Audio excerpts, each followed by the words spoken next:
Welcome to What Do You Say, the podcast that peels back the layers of remarkable individuals to reveal their extraordinary sides and their incredible lives.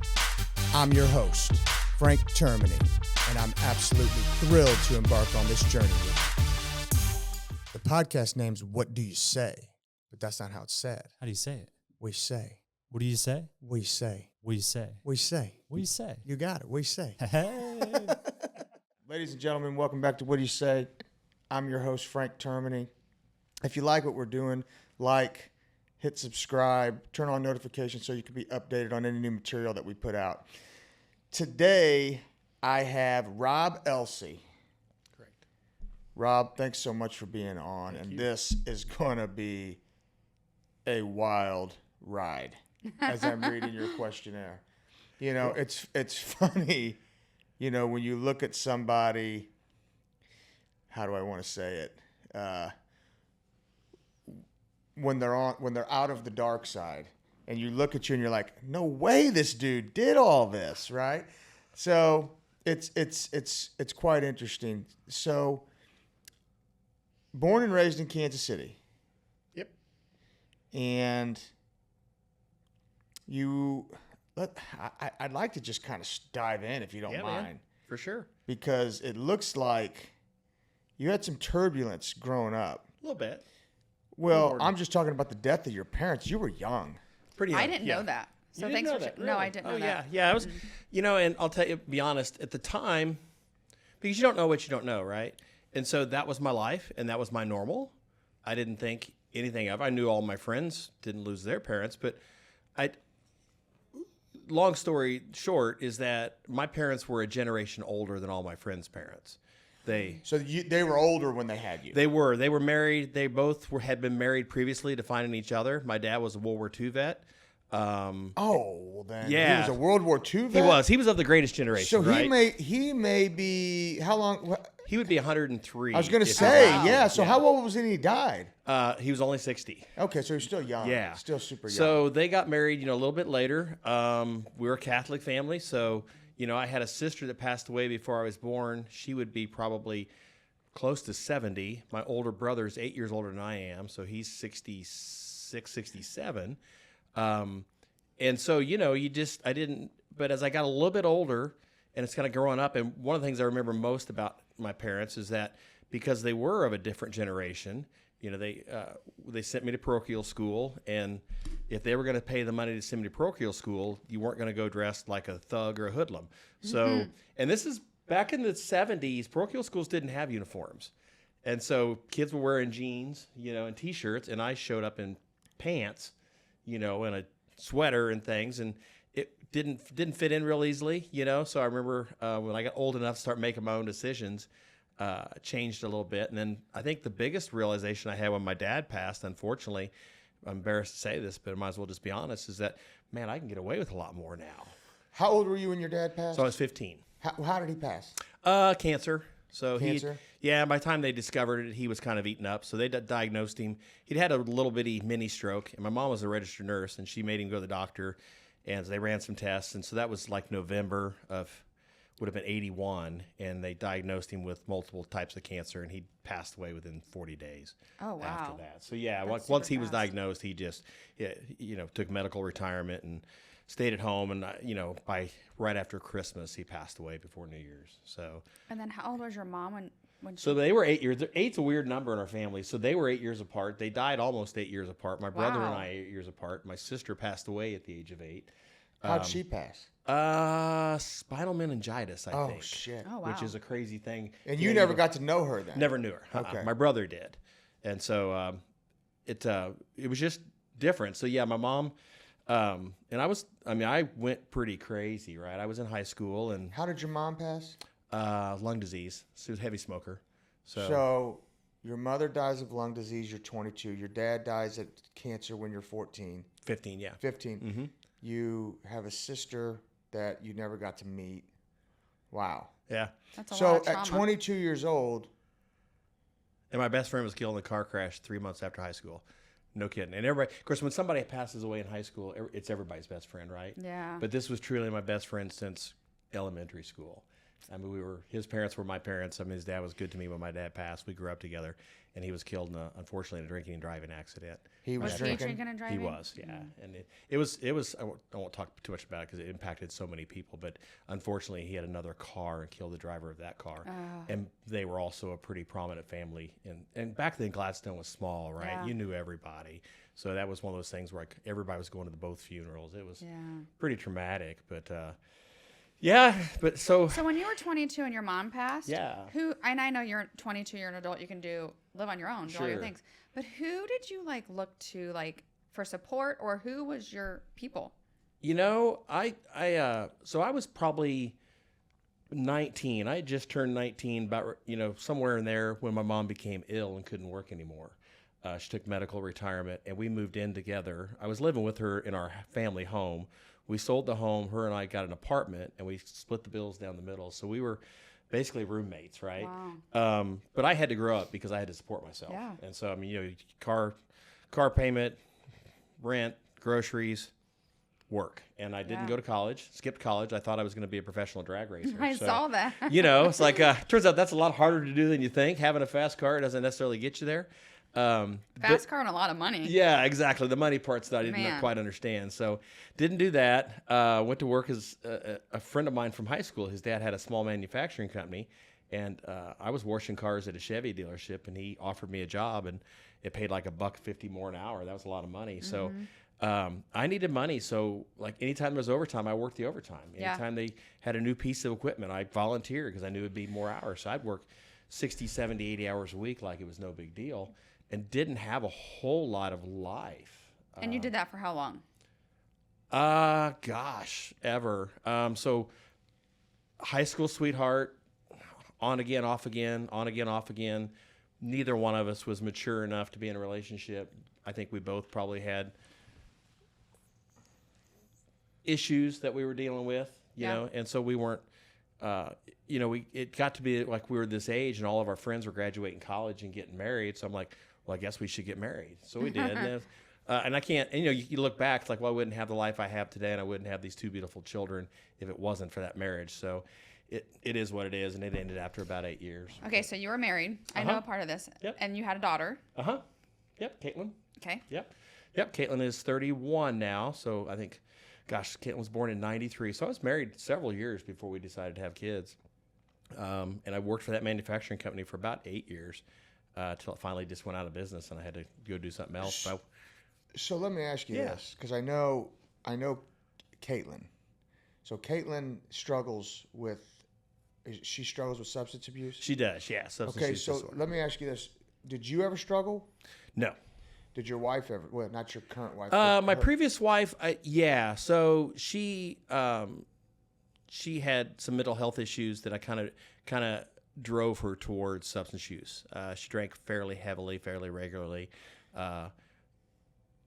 And then, unfortunately, when Caitlin, our daughter, we got divorced when Caitlin was 2, and I met my wife when Caitlin was 5, and we got married 25 years ago next week. Oh, So, congratulations. So when Caitlin started, You definitely married up with her as well. yeah, it was a huge upgrade. I mean, huge. Yeah, it was. She's an amazing We person. still don't know how I pull that off every day. But, I mean, Hey, listen, you're preaching to the choir. right. I tell my husband the same thing. Even a blind squirrel can get a nut once in a while, Yeah, right? right, So right. yeah. But so my previous wife didn't really. She did get into to narcotics pretty bad, methamphetamine especially. But unfortunately, it was actually my daughter that brought her to the methamphetamine world. Okay, How old was your daughter? Sorry, Frank. So Caitlin was graduating high school in 2011, and we just noticed her senior year, the friends changed. She changed. Was she living with you? Yeah. Okay. She moved in with us full time when she was in 8th grade. Okay. So she decided that her mom's life was a little too chaotic. Her mom had remarried and had a couple kids, but our house was just a little less chaotic. I might have strategically moved to an area where I knew she'd get to go to Staley High School. Yeah. And I knew she'd want to go to Staley High School. I remember when you had that house. Yeah. Yeah. Yeah. She lived with us full time, and she was a pretty easygoing kid. She was in the popular crowd. She was an athlete, and pretty privileged little life, really. But it started out with weed, using weed on a regular basis, and we found out later that she was probably high every morning before school the second semester of her senior year, and we hadn't quite picked up on it. We knew she was using weed. But Okay, so I want to touch on a couple. Yeah, of man. things. Your wife, I don't want to say your wife, your ex-wife, Previous wife, yeah. struggled with mental illness. Yeah. What was the diagnosis? Bipolar. So she was bipolar Yeah. disorder. Yeah. Okay, and so then your daughter, how old was your wife? God darn it, your ex-wife when she was diagnosed? Mid-20s probably. Mid-20s. Yeah, okay. we were married at the So time. then, Caitlin, you noticed this around 17. Yeah. But we don't. What you're noticing? What sports did she play? She was a runner, so she's cross country and track. Cross country track. So she was a pretty high level athlete. Yeah. Yeah. Okay. Yeah. And then so freshman, sophomore, junior year go by, nothing. Good times. All of a sudden, senior year. Yep. Started noticing like all the fun friends, the friends that we loved and adored and loved us. I was Super Daddy Rob because I Yeah. was self-employed and had a big truck, so I could pile 6, 7 teenagers in my car and take them before they could drive. So you know all these kids, and all of a sudden they're not coming around anymore. And you start seeing a few kids, and they'd come to the house, and they'd reek of cigarettes and stuff. And I'm like, I don't think this is going the right direction. And then she was my daughter graduated high school. She was going to take real estate classes back when you actually had to go to class, right? Oh man, that was brutal. Right, and she was going to get a real estate license and assist me, and then go off to college. We had her enrolled up at Northwest Missouri State, and so I think it was about a week after graduation. It was a Sunday night, and I could tell she was high, and I was just kind of done with it. And I called her to the carpet and basically just told her, "Look, I know what's going on, and At it's this time." point, it's just marijuana. Just weed. Yeah. Got it. Okay. For the most part, I think. I think she shouldn't might have. say just marijuana. Right, but I you think know if what there I'm was saying. if there was something at a party, she would try it, But she was at this point. Now we'd looking back, she was full on addicted to marijuana, and didn't. She was a drinker, but not a big drinker. But I called her to the carpet, told her it needed to stop, and she got mad. Had some words discussed, and she bolted out of the house. She had on a pair of sweatpants, flip-flops, and a T-shirt, and we didn't see her the rest of the summer. And that would have been the summer before she would have started college. Now, did she start college? So she did, but not there. So we dug in pretty deep on what to do. And you know my wife, right? She's not Yeah. gonna let anything slide. She's gonna dig in and figure out what she has to do to fix it, because Yeah. she's a fixer. She's very obsessive compulsive in a good way. And so we had a hard line that you're not going to do drugs and live in our house. And back then it was still an illegal narcotics. It's like, even at 18, it's illegal. So it's not going to happen. And so we didn't see her at all that summer. And she got herself enrolled at UCM. And I found that out on Facebook. And so she had some other family members on her mom's side of the family help her get down there and get started. But she couldn't fill out her FAFSA paperwork or anything. She didn't have any info. Yeah. So she reached out to us, and we reconciled. And I knew she was still smoking weed, and just kind of like, well, I want to watch you grow up and don't want to deal with this. So we're going to kind of pretend that's not happening. So she made it through her first year of college, 2 semesters, came home that summer, and she was a mess. And I mean a mess. She was using, at that point, she'd moved into benzodiazepines. So Xanax. Xanax was her drug of choice. And she was using a lot of Xanax. Prescribed Xanax or So like? no, it was street use. Okay. They referred to it as bars, Yeah. and so. I ask because I think that being prescribed is a huge Oh, issue well, right now you know what? too. She was clever, so she went and got a prescription, Yeah. right? And because we had her, I think she was taking some ADD medicine or something. She went to Yeah. that doctor and got. We didn't know that, and she'd gotten some Xanax, and like she took an entire, because they were probably half milligrams Yeah. or something. She took an entire bottle like in 2 days. So we tried 3 or 4 different outpatients around town. Nothing was working, and we learned about a place down in Canton, Texas, right outside of Dallas, called Sundown Ranch. Mm-hmm. Got her down to Sundown Ranch, and lo and behold, life changed in a positive way. It was a great program for adolescents. Anybody listening, if you ever have an adolescent that's struggling with any type of substance use disorder, Sundown Ranch is an amazing place. She spent 5-6 weeks down there, came home, and we got her into an Oxford house. And that was our first exposure to sober living and what Oxford houses were. And she was really young. She was 19, I think. So Which is crazy. So I speak at Hope is Alive a lot. And the amount of 19-year-olds that were like, oh, I started smoking weed when I was 13. I was at a private school, all the things. I was floored. Yeah, because the first time I was around weed, I was 14 years old, and it scared me to death. Scared me to death. These podcasts are really making me realize how naive I am. Yeah, that's funny, Frank, because I remember talking to her when she was in a good place and sober, and I asked her, just tell me the truth. When did you start smoking weed? Were you smoking weed in ninth grade? She goes, oh, no, weed was the Antichrist in ninth grade. Mm-hmm. She was petrified of it. Yeah. In 10th grade, petrified of it. And then did she say who? Like, not a name, but did she say a friend introduced her, or like what got her? Like she was curious. I think there was a guy that had immersed himself into the core crowd at Staley High School, and he rented a house in Nashua. And for all practical purposes, he was just a smooth-talking drug dealer. And he was probably 20, 21 years old, and he was the cool guy that would buy him booze and let people party at his house. And which every generation I think has that. Oh, we all have that guy. I have, right? I mean, we all do. Yeah. And it's, but it turned out it was, I mean, he was just that. And it's funny, you think about it, it's like, well, if you're going to be a drug dealer, do you want to go to a school where nobody has any money? Do you want to go to Staley where the quarterback, QB1, drives a Hummer to school? Yeah, right. You know, these kids got the money, they got the resources, let's throw parties for them, get to know them, get them hooked. Mm-hmm. We actually found out where he lived through checking addresses on my daughter's phone, and we got the house shut down, actually. Oh, good for you. It helps to know people in the police department, right? So, not that solves a problem, but it solved that problem. But well, I mean, so it was just real casual, for her.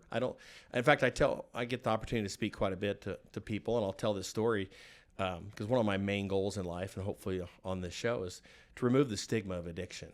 So just a little bit about me. Sure, man. My 21-year-old stepdaughter overdosed on fentanyl. So because me and Michelle started a 501c3 called Nina's Wings, and we do fundraiser every year, but we don't know what the heck to do with the money, and so we could potentially partner up here. Love this. Love it. First off, I'm very sorry. That's thank you. Incredibly painful. Yeah. It was absolutely horrible. But okay, I'm gonna add to this because he doesn't know you. I mean, that wasn't his first loss. Like, he lost a son. 2 weeks after his 5th birthday to a brain tumor. Wow. So that's a biological son, and then Nina was my stepdaughter. But I raised her. I shouldn't say I raised her. I helped because her dad. I want to be very careful because her dad was very much involved in her life. But I got to help raise her for 12 years. Being a step parent is a very special thing. Yeah, yeah. It's a blessing, but it's a challenge too. Yeah. So for 12 years, I got to help raise her. And when you talk about the stigma of addiction, the stigma even affects the loved ones of people. I mean, because you throw your hands up with them. You get so frustrated. And being the loved one of a drug addict is as helpless as being the loved one of someone with a terminal disease. Yeah. Amen, Frank. Amen. It's the most helpless feeling ever. It is. It's, And so I tell the story. I start my story off with that my daughter was very privileged. And I promised that whatever Friday it was that she got into her Mustang convertible with her leather jacket on, driving to Staley High School, I doubt she was saying to herself, I'm going to go to a party tonight, and if there's weed, I'm going to try it because I cannot wait until I'm prostituting myself for methamphetamines. Right. And everybody like, did he just say that about his child? Yeah. It's like, look, guys, it isn't the person under the bridge. I mean, that person obviously is affected by some type of mental health because nobody would choose that life, and it probably is substance use disorder. But it isn't just that person. It's the kids from the suburbs. It's the kids whose mom you sit next to in church that you work to at the bank. Here, the faces of fentanyl. If you look at these aren't underprivileged kids. No. Not that it's okay for an underprivileged kid to die. No, right. I'm not right. indicating that. But it is. It's not the stereotypical. Right, this kid came from the wrong side of the tracks. Right. Because Nina, here, I'll just tell you this. Her biological dad would have ripped his arm off and sold everything he had to pour into whatever she wanted to do. Right.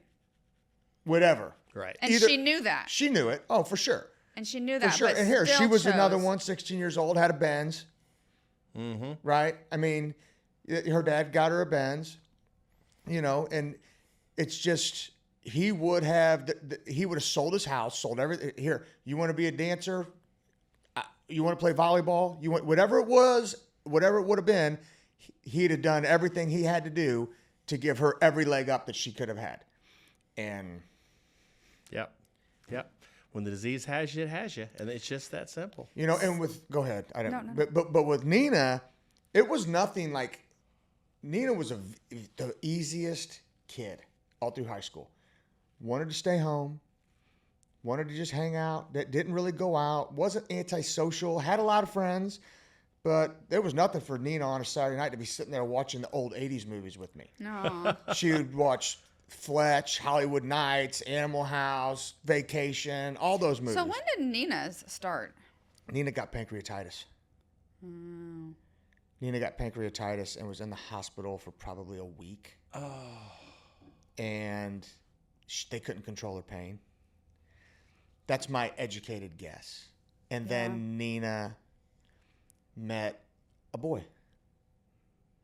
That's interesting. Nina met a boy, and he was also a drug addict. How'd she meet that boy? I'm just curious. Friend of a friend.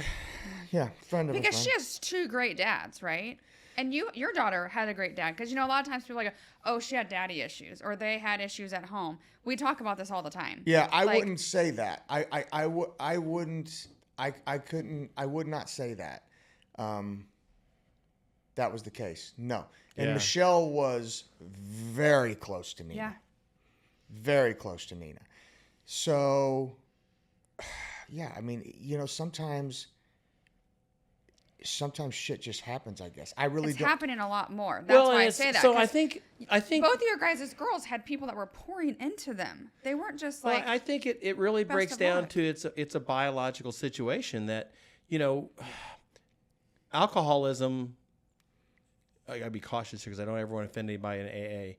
But the anonymous part of that, I don't honestly think did anybody a lot of favors. No, I agree with you. I think Right. when you're living in sin, you need to expose it. And the devil, in my opinion, wants you to hide it because then Yes. anyone who can help has no idea. Boom. That's Yes. it. That's it. How can you help yourself or anyone else if you hide it within yourself? or if and- they don't know about it. And That's here's it. another thing. Like my wife, she was, and I want to be careful when I say this, but Michelle they wanted to kind of hide that. Sure.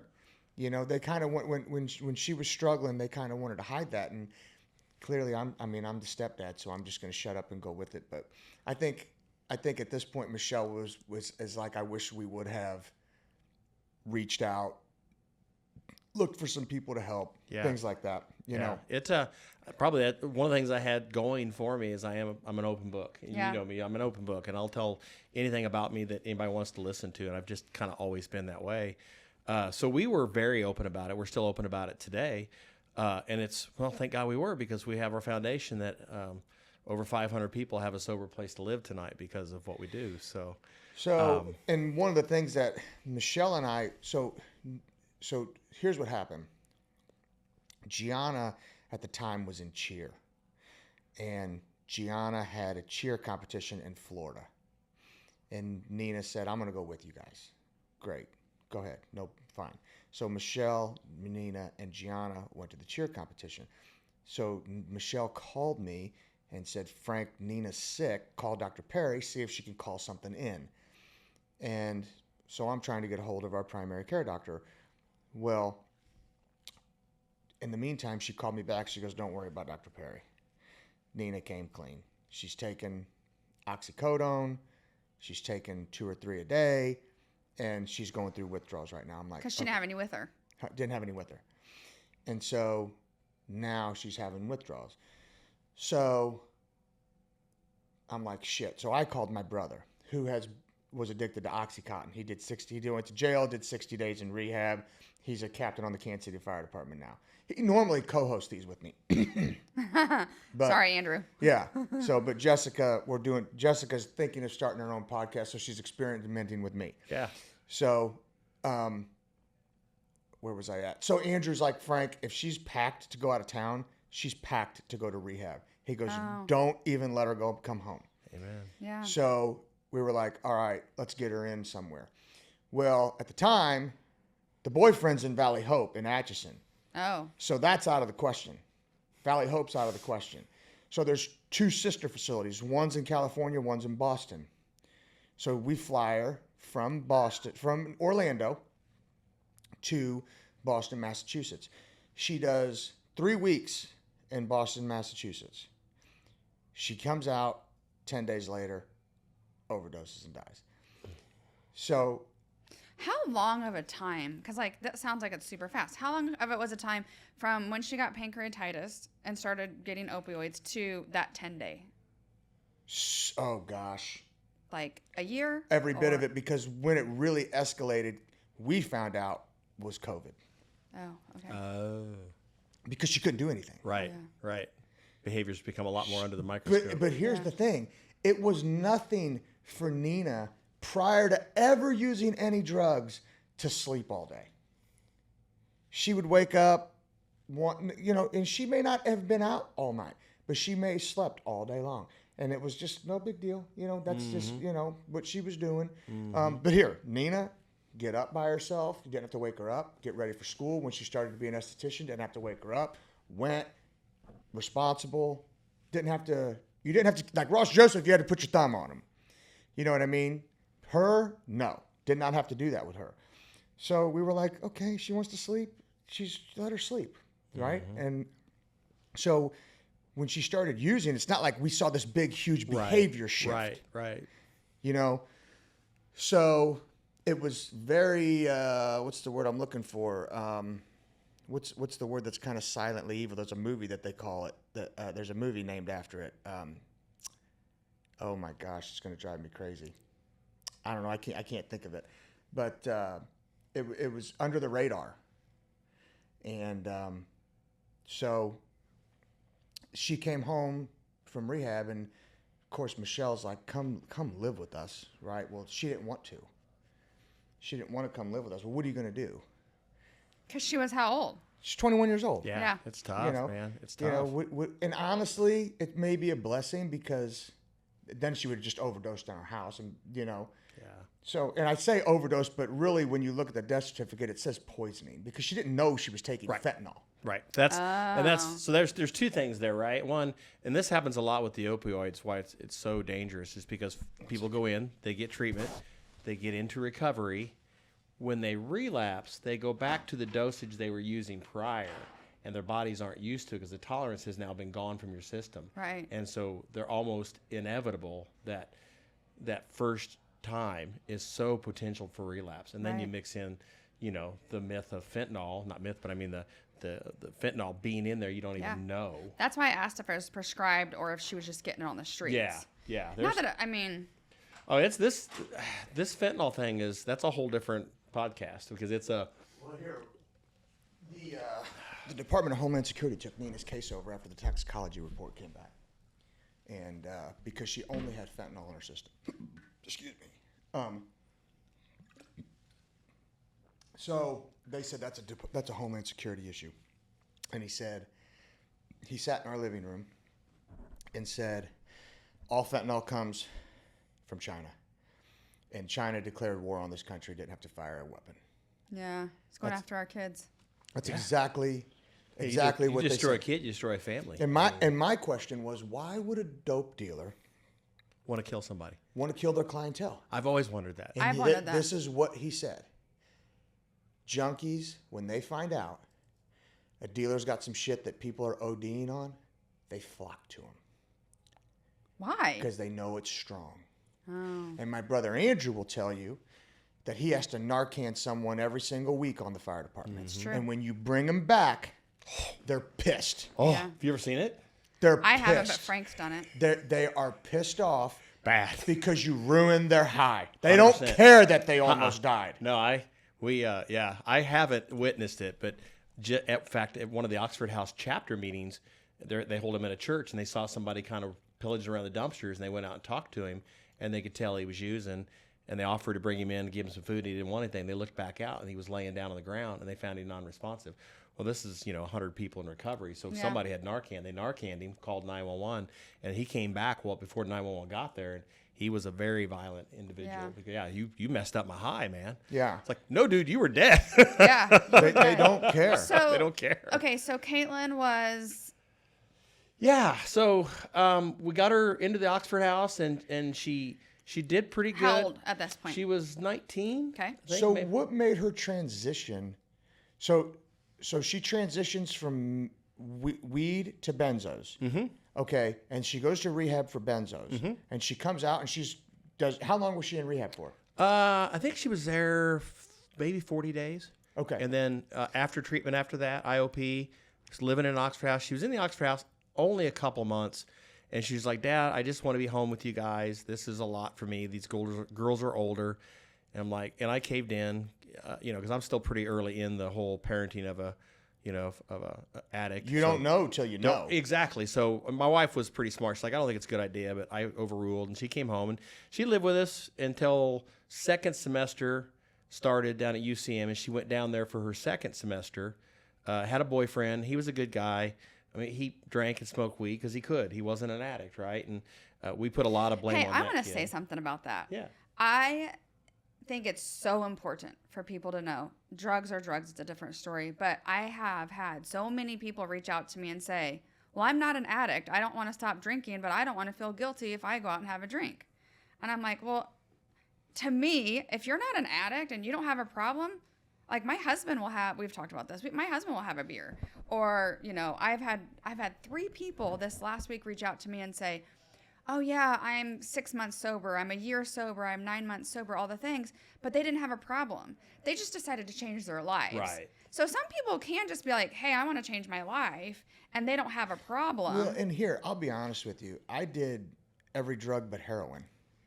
I did. I mean, I did cocaine, ecstasy, weed. It's the 80s, man. Well, no, I ain't that 90s. old. Well, here, I'm sorry, guys. That's I'm the all old man in the right. room. That's all right. So But you weren't an addict. I didn't start doing drugs till I was, so after my first, so I went to Benedictine to play football, and I had my son. My freshman and sophomore year at Benedictine, I tore my ACL. After my sophomore year in football was over. Okay? So now Frank Termini, the football player, he's gone. Frank Termini's not a football player anymore. That's tough. Okay, so Frank Termini's still dad. So I left Benedictine after the fall semester, my sophomore year. My son's diagnosed that June. He's gone the following April. So in 18 months, Frank Termini, football player, and Frank Termini, dad, are both gone. Wow. Right? So, and people, I don't know, maybe a psychologist would examine me and say, that's 100% you were dealing with trauma, and that's why you did it. I can't sit here and tell you that. Self-destruct. I can't sit here and tell you that's what it was. In my mind, it was morning workouts, school, practice, film, study hall, dad. Okay. Well, now all that's gone, and now it's just school. So I had all kinds of time that I didn't know really what to do with. And that's when drugs entered into my life. Now, that being said, if cocaine wasn't around, I didn't think about it. Right. If ecstasy wasn't around, Right. I didn't think about it. Right? Yeah. If no one had any weed, You weren't out chasing it. It's now if I got drunk, Oh, yeah. I would go to the ends of the earth To find it. to find cocaine. Yeah. If I got drunk. And if I did cocaine, I would go to the ends of the earth to find booze. But if I didn't have either one of them, No big que deal. sera, sera. Yeah. You know? I think that's, there are lots of people, myself, so all my, I'm what they call a normie, all my recovery friends, because I'm not an addict. I don't share that gene with them. Sometimes I wish I did. So They call you Norman? Normie. Normie. Normie. I'm a You normie. didn't read his damn paperwork, Right, did I'm a you? You didn't give it to me. I didn't send it to you? I most certainly did, Jessica. Go It's on. okay. But I'm a normie, so I wish I wasn't I might have sometimes missed just it. so I could relate to all my recovery friends better. But certainly yeah, did. I can enjoy alcohol I won't lie. I mean, to a great extent. I mean, I've had plenty of, times where I've overconsumed and paid the price with the hangover or whatever, but I don't wake up craving it. I mean, Right. You're not an addict. Not an addict. Matter of fact, that's the last thing I did after a night of partying was want more booze or cocaine. Right. Mm-hmm. I didn't want to be around it. You know what I mean? Yeah. I didn't want to be around it. I was like, ugh, self-loathe. It's like, ugh, I don't want to be around this at all. Yeah. Yeah. Versus doing the drug to make me feel better. No, that was not me. So clearly, that's a real good point too, because you can feel fine without it. Right. And somebody who really is an addict, once they finally consume that first time and the addiction kicks in, they're never going to feel good without it again. And when I say again, I mean until they pass this earth. That's why I say I have more respect for people in long-term or any recovery, but especially long-term recovery, than anybody on the earth, because I wake up and I got to worry about my crazy kids and what I got to do to get out the door and this, that, and everything. They wake up and they look in the mirror and they say, today is a day that I choose to be clean and sober. Then they pray that God empowers them to be able to do so. Sometimes. And then sometimes, like for me, I don't even think about it. Don't even think about it. I don't think about it. I think about it to share my story and to have people like you come out and share your story. And that is my goal, is for people to realize, like, one, it's okay to be sober, whatever it looks like. Like, you can be sober because you just don't feel like drinking. That's okay. Or you can be sober because God called you to be sober. Or you can be sober because you're an addict and you should not drink. Right. I mean, there's a lot of levels. I think something that's missed a lot. So would I ever have considered myself an addict? No. Did I ever say to myself in the middle of the night when I'm sitting in my bed, sweating, waiting for the cocaine to wear off, begging God to let me go to sleep, that I'm never going to do this again, and then did it again? Right. I did that over and over and over again. I don't know that I'd call it an addict, though. No, I wouldn't. No. So, but for 10 years, I did that. And there was times when I asked myself, does this have its hooks in me? And I think something that's missed is the fear that I felt, wondering, is this controlling me? Wow. You know what? I share that. I can share that thought. I mean, I've had periods of my life where the drinking was a little heavy, and because of just knowing what I know is like does this, and the same thing, like you're throwing up to the big guy, like, Lord, if this has a hold of me, help me. Mm-hmm. And then but then I've gone through physical transformations where I've gone 8 months to a year without a drop of alcohol. Yeah, I could go. I mean, you can count on one hand how many times a year I drink, but I will say this. Normally when I drink, I get drunk. I do. Yeah. Well, and you know what, Frank? I won't lie. I mean, I'll enjoy a beer, but if I'm out with a bunch of people and we're drinking, it's to cut loose. Yeah. I mean, to get buzzed up and relax. And right, wrong, or indifferent. So like the coaches after the games, they'll go up to the shed up at the field and they'll have drinks. They won't get drunk, but they'll have drinks. And normally I don't go, but it's not because I don't want to get drunk. It's because I'm tired after the games. I just want to go home and go to sleep. Yeah. I miss the part of like just enjoying a night out. So like if Frank and I went to dinner and we got a bottle of wine and we just sat and hung out, I miss that, but I wouldn't trade my sobriety for that. But I've been with you out, and so you handle it just fine. I don't You're out care. there with your Shirley Temple doing your thing, having as much. I had more, a Shirley Temple. You probably at lunch. having more fun than everybody else because you're in tune with what's going on, where everybody else is about ready to fall asleep. You know. Well, and that's another reason. I think it's a mindset too, is because I'm not woe is me. I'm not like, oh, I can't drink. It's like, no, I don't drink, and I am so proud of it. I tell everyone, and if anyone wants to talk about it, I'll tell them. Where I think a lot of people that are addicts, or they still have that shame, and I think that's where the stigma is, where it's like, oh, you don't drink? Why? No one says, why don't you do cocaine? Wow, that's a good point. Like, hey, so how, have you tried meth? Well, why not? Why not? What's you wrong shot with heroin? you? Why not? No. That's such a good point, right? Well, or you don't eat mayonnaise? Why not? We're quickly moving into, and I'm not going to bring this up as a debate because it is what it is. But we're quickly moving into marijuana becoming the same thing, right? With it being legal, and I'm not saying it's right or wrong to legalize it. I understand why we did, and I understand the logic behind it. I get the opportunity to hear guy speak, and he's a very formidable addiction therapist. His name is Dr. Stuart Gitlow. And right before weed started to become legal, his take on it was, here's the deal, guys. If you're predetermined genetically to be an addict, you are. And there is a percentage of the population that has not tried marijuana because it's illegal. And I would be one of those people, right? It's not like I'm afraid to get arrested. It's just like, well, I don't have to break the law. I can just go get a beer. But I can make this argument to you. Take cocaine. Take methamphetamine. Okay. Nobody says, I ain't trying that because it's illegal. If you're going to try it, 100%. You're going to try 100%. But where I was headed with this with marijuana, I will agree with you. Where I was headed with this is there is a percentage of the population that, now they'll probably wind up being alcoholics. They probably will, because they'll get addicted to alcohol and never try weed. But with weed becoming legal, there will be a percentage of people that will try it, that wouldn't have tried it before, that have addictive genetics, and they'll become addicted to it. But I'll also make this argument. There's way more highly functioning marijuana addicts than there are alcoholics. That's a fact. That really is. There's people out there that I guarantee you are doctors and lawyers 24 hours a day and smoke the shit out of weed. 24 hours a day. Yeah. And they use it for health benefits. I mean, I was telling him earlier that I tried a gummy one time for my anxiety, and it did not work out for me. It made my anxiety terrible. I was like, I'm never doing that again. And then they're like, well, you got to try this one and do this one. I'm like, I'm not even going back down that route.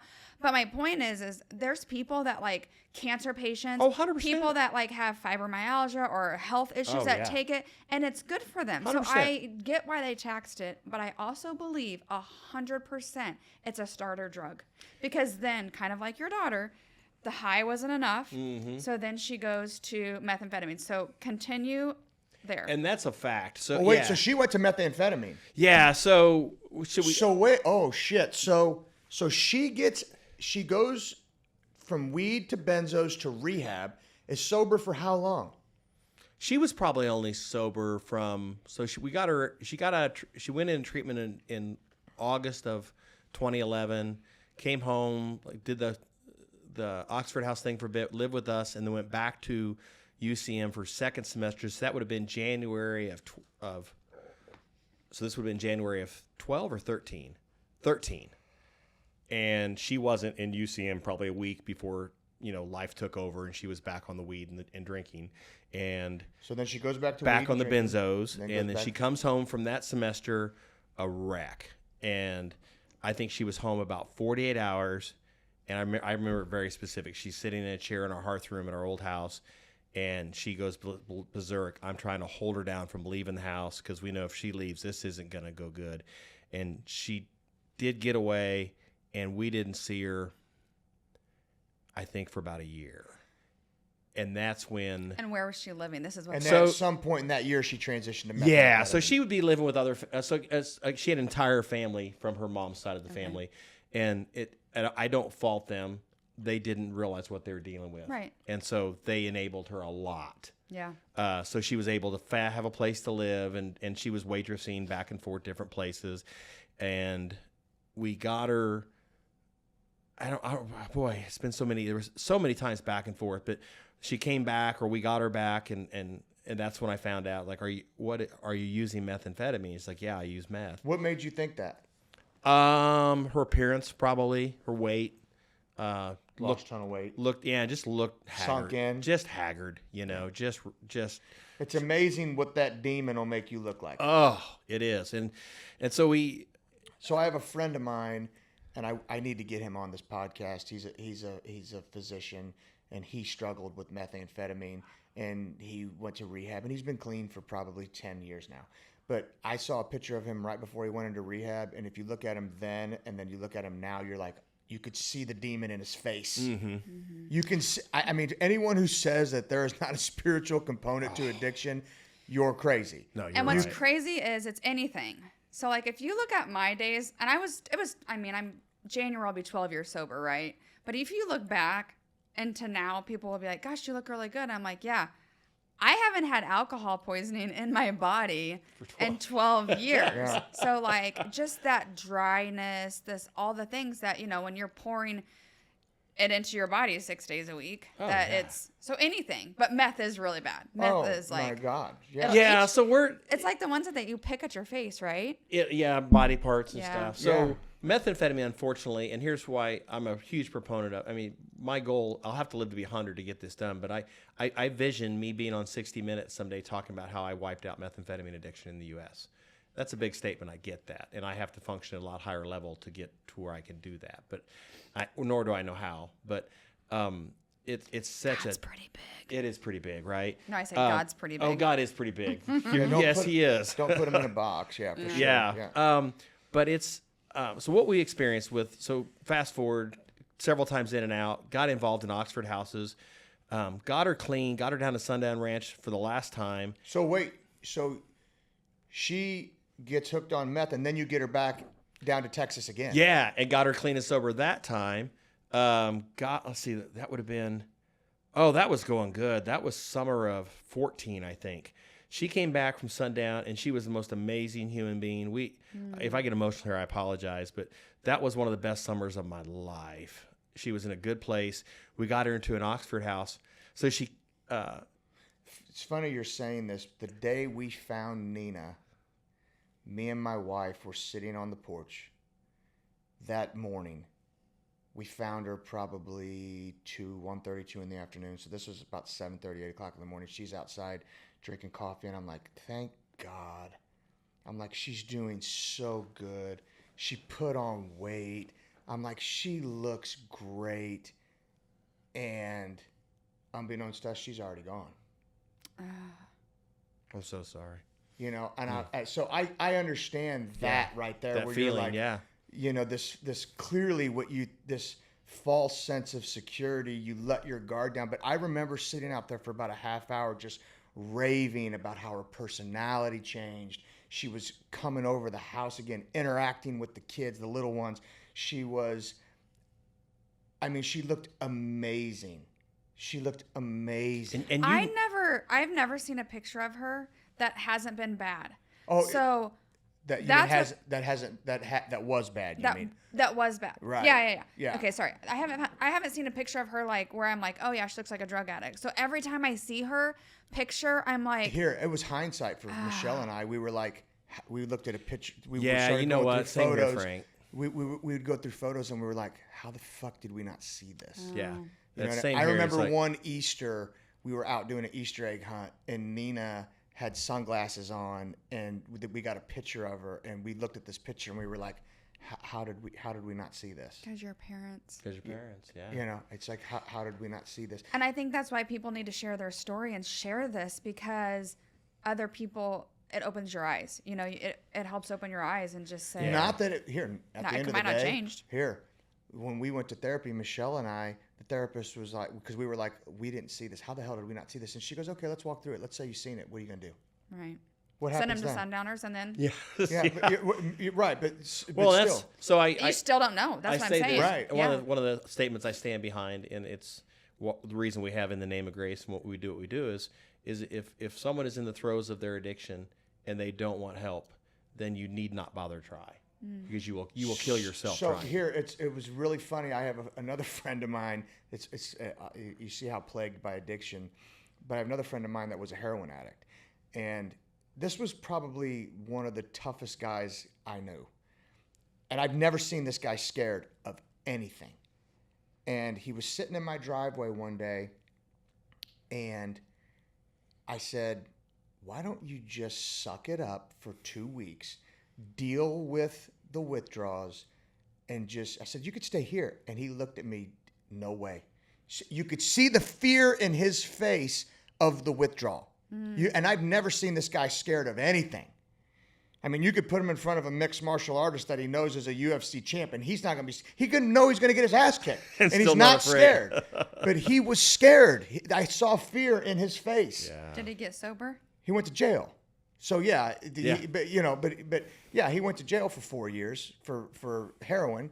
But I never saw this guy scared of anything like he was scared of the heroin withdrawal. So meth is a little different for the fact that it impairs you cognitively so bad, and I mean so bad, And it doesn't take a whole lot. And my daughter, unfortunately, used it intravenously. She would smoke it. She would snort it. She would eat it, chew it, whatever way she could get into her system. So cognitively, she was so, and probably to this day still is, so damaged that it takes so long before the voices in their head stop. It takes so long before reality comes into play. And I've got a very big circle of friends that are in recovery from everything you can think of. And my friends that are in recovery from meth, they will tell you, it's like, Rob, you could show me that table and tell me it's gray, and I could give you a compelling argument of how it's blue. And because in my mind, it's blue. That's a bad example. It is a bad example. I'm like, they're good, they're blue. Jessica's shirt is clearly white, right? Or no, off-white. But in their brain, they would see it as red, and they could have a compelling argument of why it's red. And that's how their brain is working. And it takes go ahead. 6 months to 18 months for the neural pathways in your brain to reburn and train to where you think logically. And that's why it's so hard to recover, because we don't have the avenue for people to do that. Well, and that's true with like 30 days isn't going to get them there. I was going to say that earlier. I was going to say, why are we letting these kids or these people out in 30 days? Why is nobody's willing to pay to make them stay longer? Your insurance won't pay for it. I mean, insurance don't care if you die. Yeah, insurance doesn't care. We private paid the last 2 times Caitlin was in Sundown Ranch, and do you know how much that was? Yeah, it was. Did you share? I will. I think the last time she was there, it was probably a $15,000 bill or something, which isn't astronomical. For 30 days. But we were blessed that we were able to do it, right? The first time she was in there, we weren't able to do it. Insurance did it, and when insurance was done, we said, you got to come home. Yeah. Just different. I'm a realtor, okay, right? So good times and bad times. She was doing really good that summer. So she's doing good that summer. She got into an Oxford house out in Olathe because all the Oxford houses were in Kansas. There weren't any in Missouri. I'll get to that story here real quick. Doing great, and by golly, by gosh, she was in a women's house. There was like 8 girls in it, and the entire house relapsed and got sick. It does happen. Yeah. It's not impossible. It does happen. And she didn't come home. She went out, and her addiction got really bad at that point. From that moment on, she was a street person. Fast forward a couple years later, get her down to Sundown Ranch again. This time we know we got to get her out of Kansas City, get her up to Omaha in an Oxford house. And she was up there for months and doing well. She'd saved up money. She got her own car loan, working a job, doing well, attending her meetings, coming back and forth every so often. Her grandmother on her mom's side passed away. And we tried very hard to keep her from that. Because from going to the funeral. Going to the funeral. And she was fine with it. She'd seen her grandmother a couple weeks before. She made peace with it. Yeah. Her mom's family started calling Oxford houses in Omaha till they found her. She drove home, went to the funeral, and she's been an addict ever since. And that's the reality. She has been on the streets. And what year was that? That would have been 2016. Okay. So go ahead. No, go. So the symptom clearly is addiction. What do you think the sickness is? The sickness is addiction. You think the sickness is the illness? Yeah, it's a DSM-5. It's a mental health disorder. I've heard this rationale that addiction is a symptom of something bigger. Oh, you follow what I'm saying? Yeah, and I think I mean you can. No, I'm not, and I get what you're saying. Medically speaking, yeah, addiction is 100% no, they're definitely a sickness. I think trauma-based situations. But from what I'm hearing, it seems like. Yeah, you and your wife went through a divorce. She was 2. She wouldn't have remembered anything different. No. Hers her she benefited from the divorce. Not, I mean, it wasn't a bad thing. Was her mom an addict before no. her? Her mom became an addict. I think she probably drank a little too much, but I don't think she did any Do you drugs. think that she has bipolar? My daughter? Mm-hmm. Yeah. Well, she's been dual diagnosed. Yeah. Well, okay, but after methamphetamine use or prior to? Prior to. Okay. So I will tell you, methamphetamine is so often misdiagnosed as schizophrenia. 100%, yeah. Because it presents as schizophrenia. Yeah. How do you treat it? You treat it with schizophrenia drugs. Because these people are hearing voices, man. They got all kinds of crazy stuff going on in their head. Yeah. And they can calm it down with the schizophrenia drugs to get them to where they can work a program. Yeah. And we're getting better at it. I know there's some doctors using stuff off label, and I'm not a doctor, so I can't tell you what they are, but being pretty progressive with using stuff off label to help with the psychosis, because the drug psychosis is where they fail. Well, because I guess what I'm trying to figure out, like, to me, schizophrenia would be the most terrifying diagnosis ever. Oh, Right? yes. I mean, to me, it would be so. That with dementia, Alzheimer's. Yeah, but dementia and Alzheimer's, you don't necessarily, you don't know what's going on. When you're schizophrenic, I mean, Yeah. you're having visual and auditory hallucinations. To me, that has to be absolutely terrifying.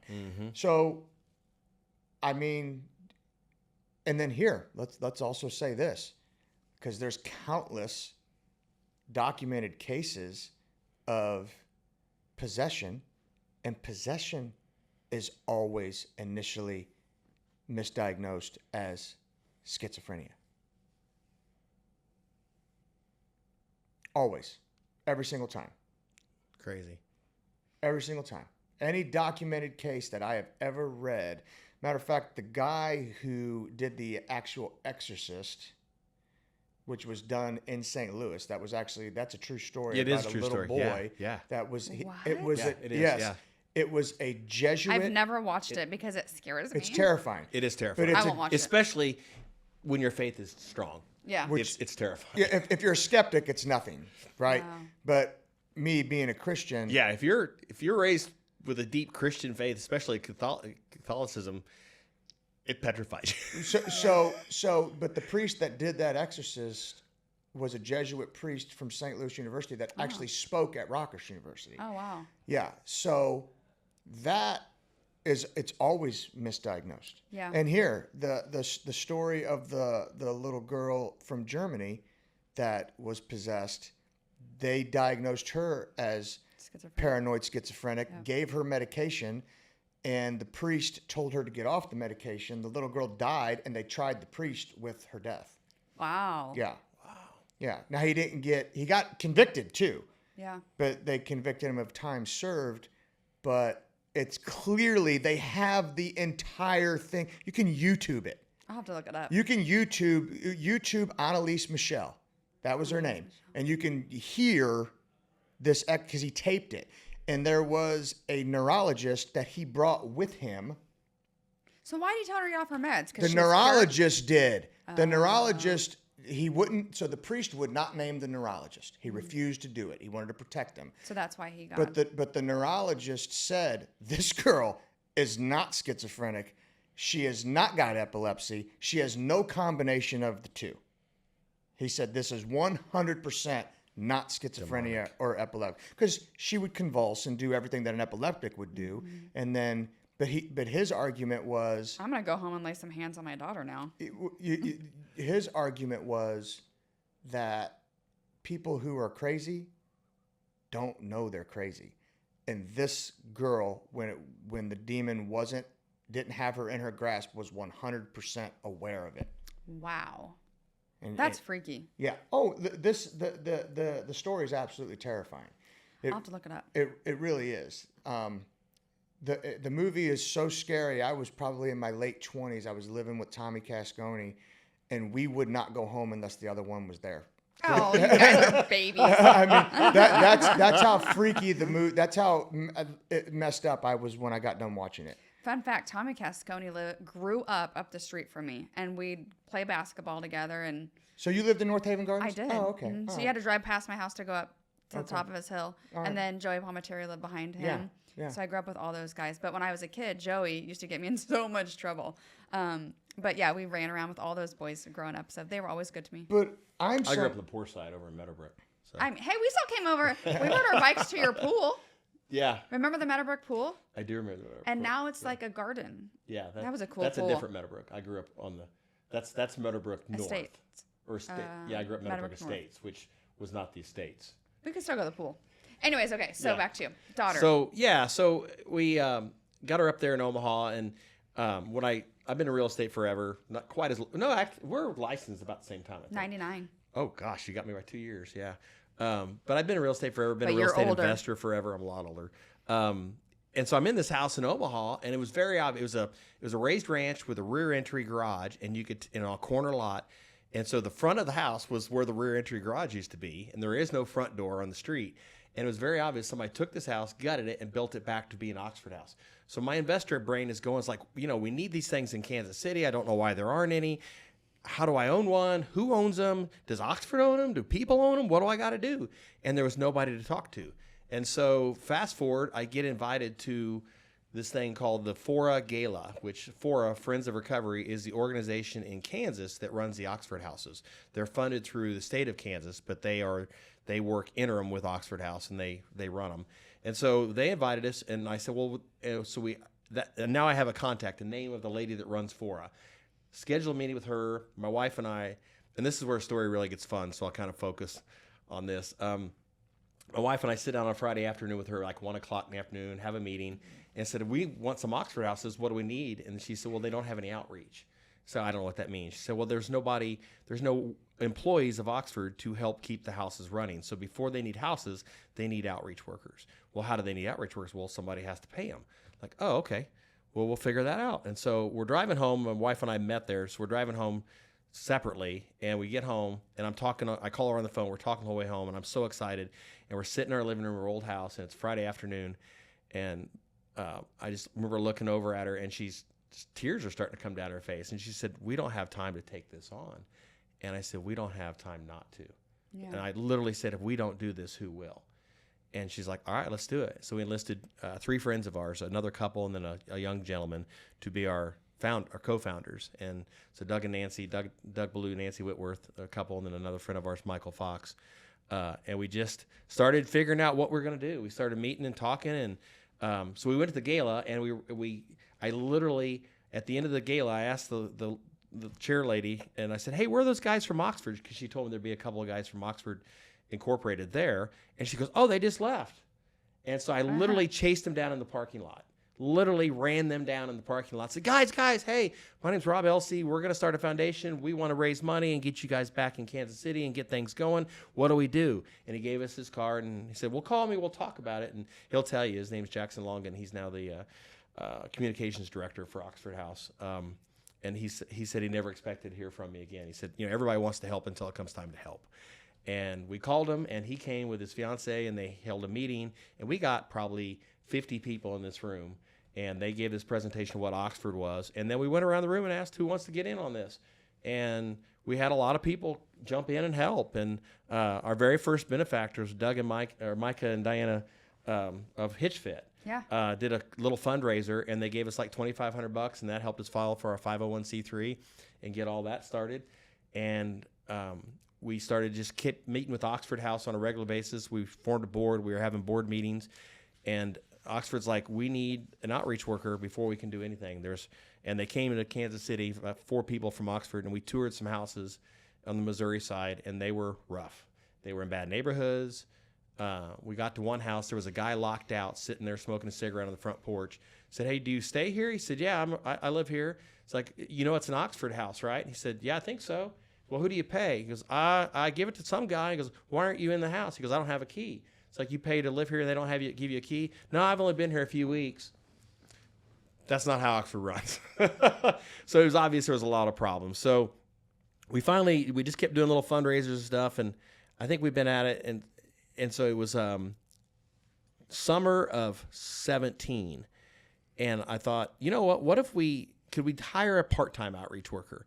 We got enough money what does it cost? And they said, well, it's, outreach workers probably about $100,000 a year. They don't make that, but I mean, it's a big company or it's a big organization. They got benefits and they got overhead and everything. And so, well, if we cut that in half, could we do a part-time?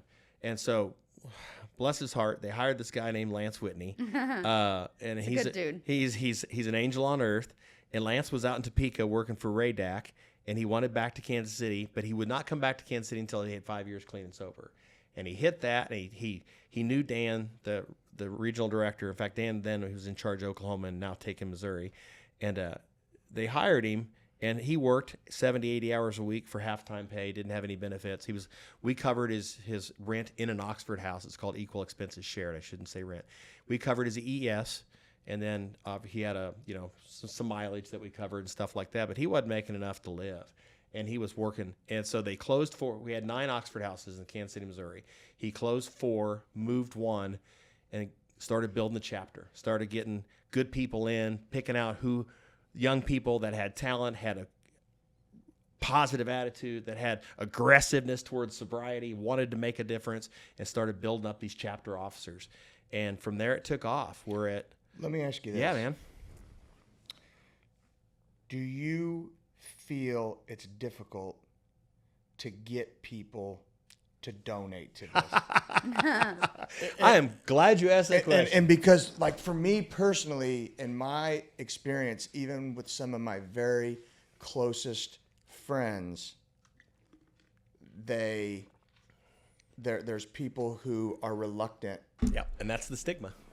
And that is, I swear to you, something else that I think needs to be done, and I would have no idea how to do this.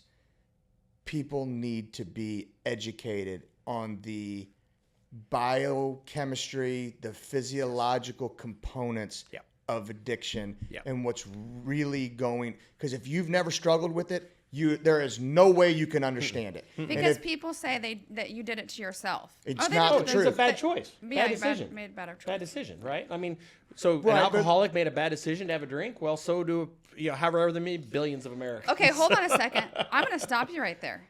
The alcoholic had a bad decision to have a drink. I'm going to go with, there's a lot of kids that went to college this year, right?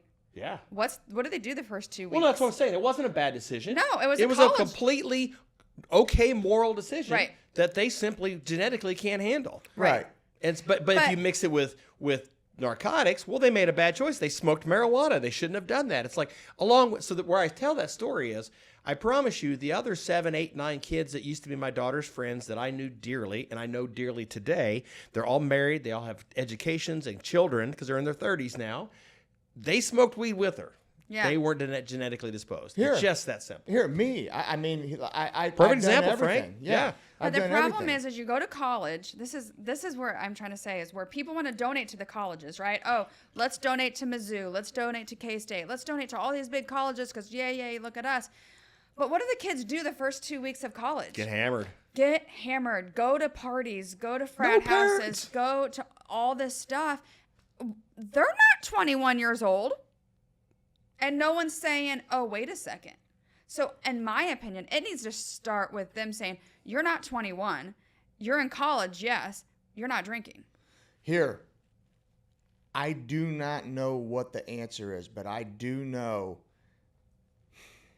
I would bet it's way easier for me to get money for Andrew Ross Termini Foundation than it is going to be for me to get money for Nina's I will Wings. use some very specifics, and I'm not saying anything derogatory to these organizations. They do great work. I was blessed this last weekend to go to the Spark Gala, which is to benefit the Ronald McDonald Houses. Yep. They raised $1.3 million that night, right? Awesome. Amazing, right? And when those families are dealing with terminally ill children and sick kids and they have a comfortable place to stay, that's amazing. But we're going to have our breakfast here in a few weeks, and our goal is to net $100,000. Where's your breakfast going to be? It will be at Starlight Theater on October 24th. We'll go there. And we will have 400 people in the room, and we will be lucky if we raise $100,000. If it was for a terminally ill child or a disease that affected people like that, it would be a different story. I think that the real solution is we have to break the stigma. Yeah. We have to be honest about it. When you have family members that struggle, and it's funny because I talk openly, so people will come to me in private and tell me their story, and they don't want their story disclosed. Yeah. And it's like, and I'm fine with that. But my point being is like, you're not going to talk to too many people that have not been impacted by addiction. It's just that simple. If they say they haven't, they're in denial. They're naive. Right? Yeah. Either they're blatantly lying because they're embarrassed, or they're just naive. Yeah. They're in denial. There has to be a way to do this and get people to understand it. Okay, let's hypothetically say they're right. Should have never tried meth. It's your fault. Should have never tried meth. Okay? But they did. Right, but here's my question. What things, millionaire that we're trying to get money from, have you done in your life that were bad? Did you deserve a lifelong punishment for it?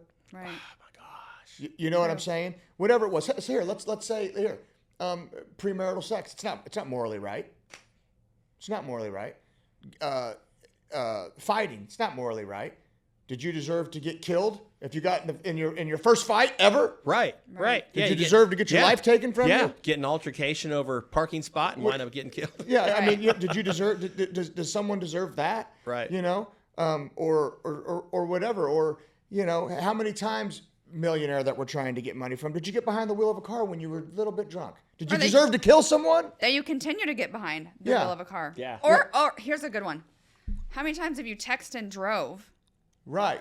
Boy, amen. Seriously, right? Yeah. I mean, You might not have killed someone, but the next person did. yeah. Did you deserve that? Did you deserve that? So I mean, does the punishment really fit the crime? No. No, it doesn't. There should not be That's a good point. punishment. Bad decision or not, do you think they deserve a life of Let's hell? give them it. Give Here, them. I'm Great. going to give this My to daughter you. made a mistake. She made a terrible decision. Does It she was deserve to live on the immoral, streets the rest of her life? irresponsible, and it was a terrible decision. I'm going to give you that. Mm-hmm. Does she deserve this? No, that's such a good point. Or do her family deserve that? Oh, amen. Yeah. That's the right. thing. It's like, okay, so Nina has passed away, right? So now what we need to do is make it so other families don't feel your pain. Oh, 100%. Your daughter is still living on the street. Yes, there's still hope for her, but right now she's on the street. So we need to make sure that no other family has to go That's through why- this. Well, here, And that's let's what say, you do. here, let's see. Gianna. Nina's been gone. Gosh darn, this is crazy. So Nina's been gone 3 years. Gianna was 10. And the twins were 7, getting ready to turn 8.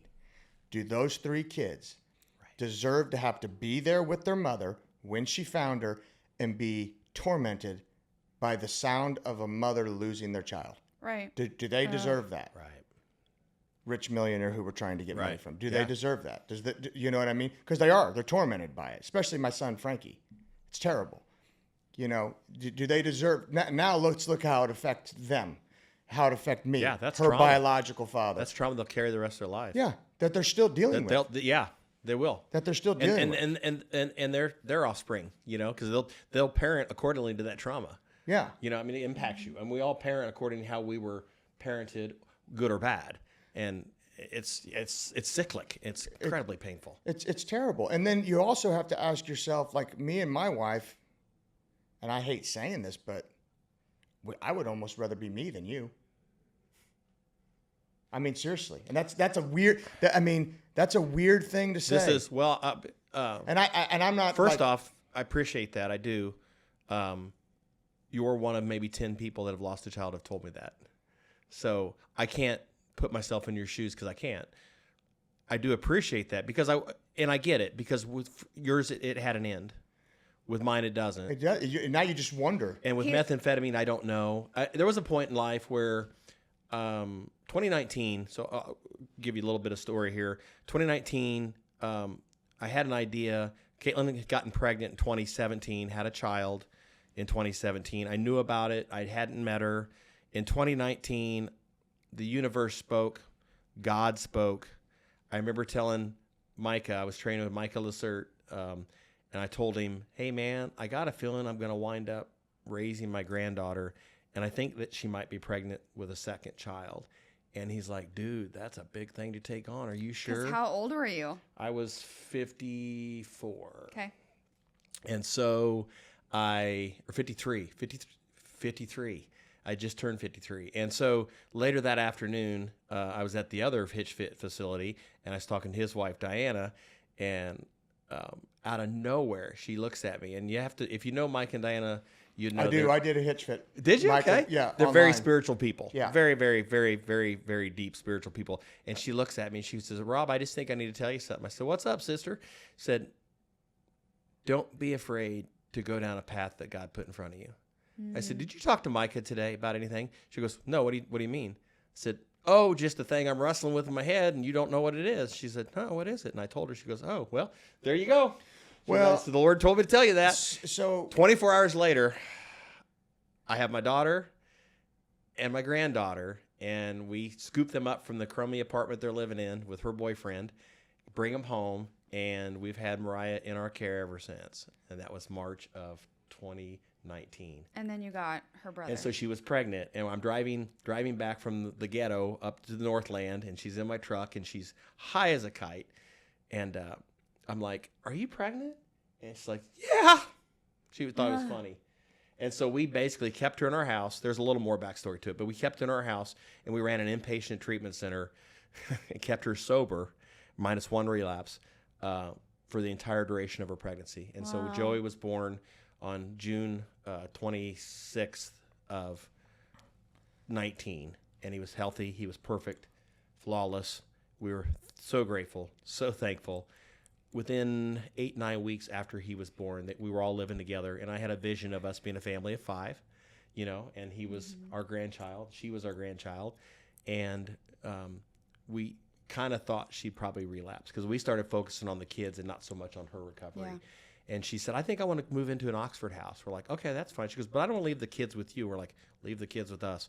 And so we had filed for guardianship and gotten guardianship of both children. And so, and that's my wife, just doing what my wife does, like, I'll dig in, get it done. And she did, thank gosh, because I would. That's her listening to God speak. Oh, 100%. I mean, you do it. 100%. She just drove that bus and got it done. About 9 weeks after Joey was born, Caitlin relapsed, and that was her last and final relapse, as far as I know. And so You haven't had any contact with her? She came back summer of 22. Mm-hmm. She showed up at our house at midnight wearing hospital clothes. The hospital, she got picked up. Are you going to tell the story? Yeah. Of you? Of me? And a bat? No, that's a different time. I won't tell that story. Oh, that was that time. Okay, no. go ahead. But I want to hear the story now.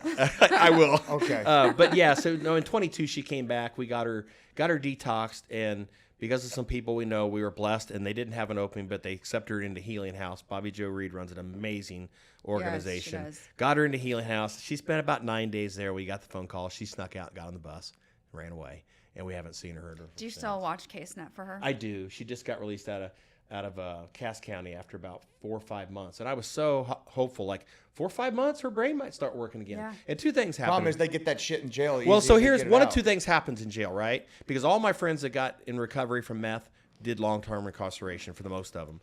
And it's like, well, you can get high in jail too. So you're going to do one of two things in jail. You're going to get high and you're going to join a gang, or you're going to join AA or NA and find God. One of the two things will get you through jail, right? Right. And they're one or the other. And if you join the gangs, you're going to stay in jail, in and out the rest of your life. You get NAAA and find God, you're going to get out, you're going to get an Oxford house, you're going to live a good life. Right. It's possible. But no, she got out, and the CaseNet said that she was living with her grandmother in Gladstone. Like, well, her grandmother died, so that's not who she's living with. Right. I got a call few weeks ago from her. I shouldn't say this, but it was her drug court officer, and I answered. I called her back, and we're talking, and she said, "So I know Caitlin had cancer. She's a cancer survivor." I'm like, excuse me. And so she just had all these stories, and I said, "Ma'am, can I ask you how long you've been doing this?" She's like 26 years. I said, "Well, nothing that girl told you was true. She doesn't live with her grandmother. Her grandmother's dead. She could be living with her mom. She lives in Gladstone, but her and mom used to use together, so that's not a good thing. And her mom's on drug court probation. I don't think she went anywhere. I think she just went back to the streets." But it was funny that, and so she has a warrant again because she missed her drug court appearance. Yeah. So I don't know where that'll turn out. You know, there may be. I think that's what's hard. And I think that's what Frank was trying to say is like, I, in high school, had a group of friends, and there were sisters, and one of them literally was living on the streets, and she had 2 little kids, and I gave a picture of her to my husband because he worked at Independence Avenue in Van Brunt and said, "If you see this girl, pick her up or call me." I was not joking. Call me. No, I not. will go get her. No, I was not joking. But by the grace of God, she got out. She got into rehab. She's going to have to come on. Her story, she's like 5 years sober. She has custody of her kids back. She works for now the place in Arkansas that she went to, and she's married and doing great. And I literally, that's what I think of. That's my redemption story. And I want everyone to have that story. But his point is like, I don't know, honestly, and I hope you're not offended by this. I don't know how you lay your head down at night and not know where your daughter is. So I'm blessed. I'm very blessed. 2019 was a dark year. It was a dark, dark, dark year. And I'd come to terms with the fact I'd never see my daughter again. Yeah. I've since learned that that's not the avenue to take. I got to speak to a PAL group. parents of addicted loved ones Yeah. a couple weeks ago, and I read them my goodbye letter to my daughter, and it's dark. Oh. It's dark. And as soon as I finished, I said, by the way, guys, that is not what's going to get you through this. That's a terrible attitude. I said I had to write it. It was very cathartic for me, but I was also in a very dark place, and I wasn't willing to accept the fact that she may recover. Now, I accept that she may recover. I'm hopeful that she may recover. I can't sit around and wait for her to recover. Right. Now, again, I'm blessed. These two beautiful souls were given to me by Right. literally by God, literally handed to They're me. your saving grace. And they are my saving grace. And so our lives immediately became, we are a family of 4. Yeah. We are middle-aged, and we are raising little bitty kids. So you go to Parents' Day and Grandparents' Day at the same time. Right. So we are not grandma and grandpa. We are mom and dad. They do not know. Mariah, who was 19 months when she came to us, she was 25 months when her mom left. And within 24 hours of her biological mom leaving, she just looked at my wife one day and called her mom. She's never mentioned her mom ever since, her bio mom. She hasn't spoke of her. And that's a tough call. Like, do you tell them the truth? Yeah. Which would then potentially initiate some trauma, right? Because what kid's not going to feel rejected? 100%. Right. Well, I've been living a lie. You've Right. lied to me. Yeah. I mean, so that's a very Yeah, we difficult- haven't figured that out yet. We've I would done, talk to someone who's way we smarter have, than and we've us. talked to Yeah. a lot of therapy, and we're at a parenting group right now. So my daughter, Mariah, the 7-year-old, she struggles with some emotional stuff. We haven't specifically nailed it down. We're working on it. So she feels things very deeply. So you parent her the exact opposite of how we were parented. Right. Negative stuff yeah. doesn't work, right? Yeah. Because all she wants is your energy. So you have Yeah. to learn to give her energy in a positive way, and simply don't give any energy to her bad behaviors. Right. So it takes some time, and you deal with some tough moments, but we're getting there. And Joey, he's you would never know that Joey and I are a generation apart. You know him. I mean, Yeah. he looks like me. He acts like me. He's 100% me. He's all boy. He's healthy. He's happy. It's crazy. It's tough. It's a tough call. How to handle that? I have no idea how to advise. We don't either yet. I have no idea how to Hey, advise. lots of prayer because God will talk to you. You know what? And when the time comes, we do know that the time is probably getting sooner than later, because just like on this podcast, How I speak. old are they? So Mariah's 7 and Joey's 5. So they hear him because even at your event, like at American sure, Royal, they hear us. And what they also know, what we know is they're both in public school now, and they're in events and activities, and we're open about our situation because it's what we want to be. Right. But it's just a matter of time that somebody innocently will tell one of my children's friends, Joey's dad is really his grandpa. Oh. And they won't mean anything by it. For all they know, the kids they may assume they know. Exactly. It's just And like the so, Tooth Fairy. 100%. So if one of my kids finds out from Yeah. another child, that's going to be difficult. So we know we have to get in front of it sooner than later, but we don't know how. Can I circle back and have you tell one more thing? I Sure, won't make you tell please. the baseball No, story, that's okay. but I want to talk about the Oxford house that, what was his name, bought from my client. Oh, yeah, Carrie. We'll Yeah. just say Carrie. We'll leave it. We'll say Carrie. In the spirit of AA, Carrie. So you start with the story. yeah. So This is a cool story. I've been very blessed, and so we have this foundation. It's called In the Name of Grace, and GRACE stands for Giving Recovering Addicts a Chance to Evolve. And what we do, 100% of what we do, is we raise funds, and we have a contract with Oxford House, Inc. So they provide outreach. One guy here in Kansas City and Central Missouri, Lance, and then we have Rachel down in Southwest Missouri. She's working Joplin and Springfield. Between the two of them, they're running 51 Oxford houses across the state. So it's over 51 recovery over houses 500 beds. for one entity. Yeah, and we do this with a couple $100,000. It's so scalable because they don't own the houses; they rent the houses. So all we have to do to open a house is get a revolving loan fund from the chapter and start filling it full of people. But you have to have the outreach, and that's what we pay for. And so we get a bill every month from Oxford House. We pay that bill, and we do our fundraisers. But yeah, so these Oxford houses are owned by real estate investors. And we had a gentleman that he was a very successful construction guy, and his demons got him into methamphetamine. And methamphetamine, to be successful at your addiction, you either do really terrible things for it or you learn how to cook it. And Carrie became a methamphetamine manufacturer and trafficker and went to prison for it. Got out, got into an Oxford house, and his girlfriend at the time, got into an Oxford house, and they, I think they each did 12 months into an Oxford house. They rented a place together, got engaged, and before he even bought his own personal house, he saved up a lot of money because he's very, very gifted at what he does. Got an opportunity to get a job, and he was very blessed, and he's very grateful for it.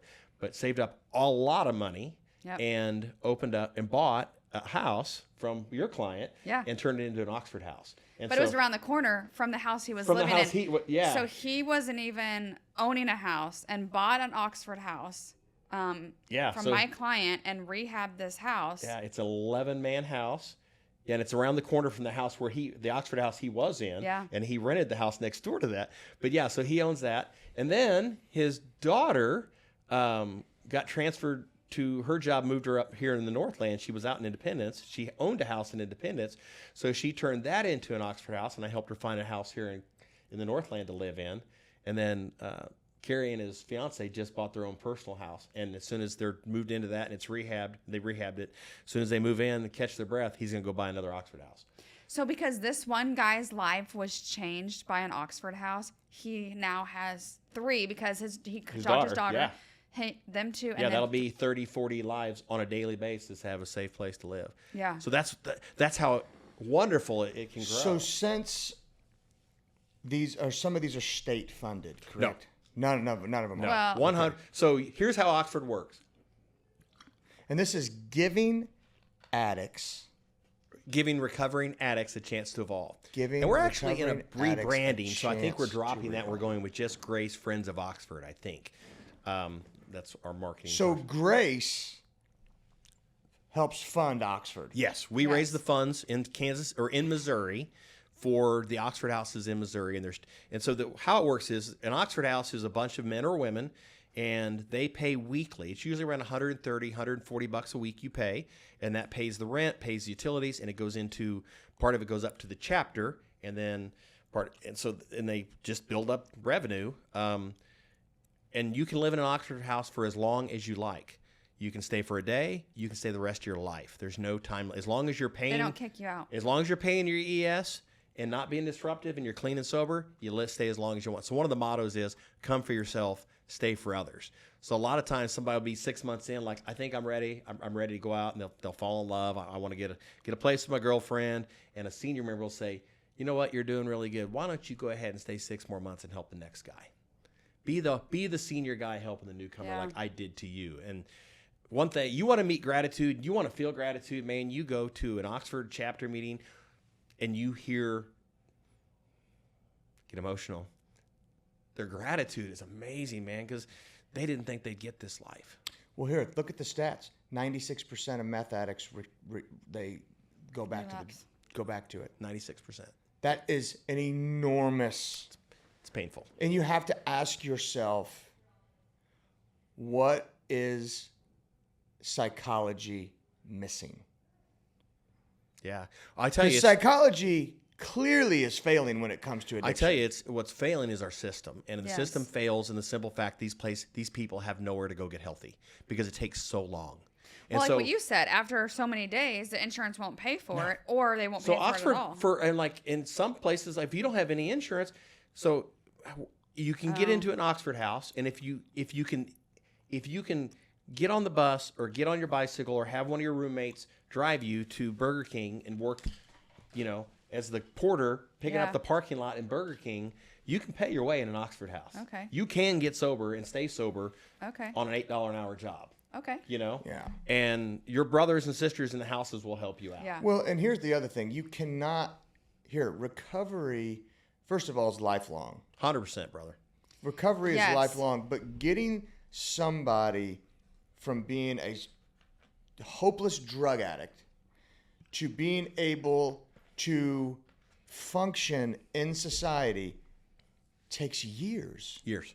It takes years for them to be able to go out and handle the day-to-day stresses that me and you just deal with and roll with the especially punches. if you started in your addiction as a teenager, you don't know how to open a checking account. You don't know how to pay a bill. They don't teach you that anyways. You don't know how to get car insurance. Yeah. You're right. So, They're not I mean, teaching you that haven't in had any schools. life experiences. So Oxford does that. Oxford House may have a $10,000 balance in their checking account, and they got a convicted felon writing the checks and keeping the books. And they hold each other accountable. Everybody has a role in the house. There is no oversight. There is no one person checking up on everybody. So what's better to have, because there are houses that have a house manager, and I don't fault that model, but it's Yeah. not real scalable. And what's better, to have one guy watching over 9 guys or to have 8 other guys watching over each other? Right. Right? I mean, you got 7 sets of eyes on you. You come home stoned or high, drunk, you got Drug 8 test. other people who know exactly what that looks And, like. and an addict's going to pick that up. 100%. They'll look And at they'll your call it eyes ahead and of know. time. They'll- Like, brother, you're isolating. You get out of your room, get out here and watch the game with us. So We're what gonna happens go- if they come in high? Are they out, or is it a 3-strike system? No, it's a 0. It's a Oh, 1-strike 0. system. So they will test you. They will call a meeting, emergency meeting. The entire house will be there. If they're not comfortable, they'll bring somebody from the chapter, which Yeah. is somebody at a more senior level, will come over and help facilitate. They'll drug test, and if you're dirty, and most of the time they'll come clean on their own. Yeah. Like, you know what, guys, I'm not going to insult you here. I got high last night. It's like, we love you, brother. This minute took 3 minutes. This meeting took 3 minutes. You got 57 minutes to get your stuff and find a place to go. Okay, so they leave. Yep. When can they come back? They could go interview at another Oxford house as soon as they sober up. Oh, okay. So if it was just like drinking or weed, where the next day they're Yeah. cognitively fine, Yeah. they could immediately go apply at another Oxford house. Do you guys give them referrals of other Oxford houses? Like, They hey, would. They all know each other, so Yeah. they would probably say, "We already talked to so and so. It might be a good idea to give them a call." Yeah. They can't make you call, Right. But and you can eventually go back to that house yourself. okay. But yeah, it's and it's not uncommon for folks to go out on their own, struggle, and come back. I mean, you're always welcome back. So a friend of mine is a banker, and they went to rehab, and this was mind-boggling to me. Said that one of the people that relapsed had like 20-some years of sobriety, and that scared me because I'm sitting here like, yes, I have 12 years, I'm doing good, I don't have to worry about it anymore, I'm gonna change other lives. When you're right, it's life. Like, Oh, yeah. you never know. I mean, I feel like I am in a good position. I feel like I have put my story out there. So if someone saw me drinking or like I needed anything, I could pick up the phone and be like, I need some help. But these people might not have that. And that's the beauty of Oxford House. Yeah. Right? They have each that. other. So it's not just the meetings, the meeting halls. It's like they literally have brothers and sisters that they just know, right? Yeah. And it's early on, they're having trouble. I've seen some crazy things. I was doing a tour one time, and Lance, the outreach worker, we were going to this house, and I saw a kid sitting on the couch, and he was in tears, and he was trying to fill out his paperwork for his job. And Lance sat with him and said, "What's the matter, man?" He said, "I don't know how to do this." He said, "I don't think I can write all this out." And he goes, "Have you asked anybody for help?" He goes, he still had a lot of street on him. Yeah. And he's like, "These MFers won't help me." And he goes, "Have you asked?" Yeah. No. He said, "Anybody want to help this kid?" "Yeah, man, Yeah. what do you need?" Yeah. And it works. Shame. 100%. Shame. And so the beauty of Oxford is it gives you time to cleanse yourself of your shame. And obviously you're going through the steps, so you're going to make your amends. You're going to Yeah. feel better about it. Well, and I think there's so many components to this because you need someone to speak truth into these guys and girls. Oh, yeah. And say, let's make sure we're discerning between what you did and who you are. Yeah. True. And that Wow, that was good. that is a big thing because the messenger and the message are totally different. Feeling guilty, great, you should. Guilt. Yeah, comes you from gotta the heal. Here, Yeah. guilt comes from the Holy Spirit. It's Yeah. just telling you that what you were doing is wrong. Wrong.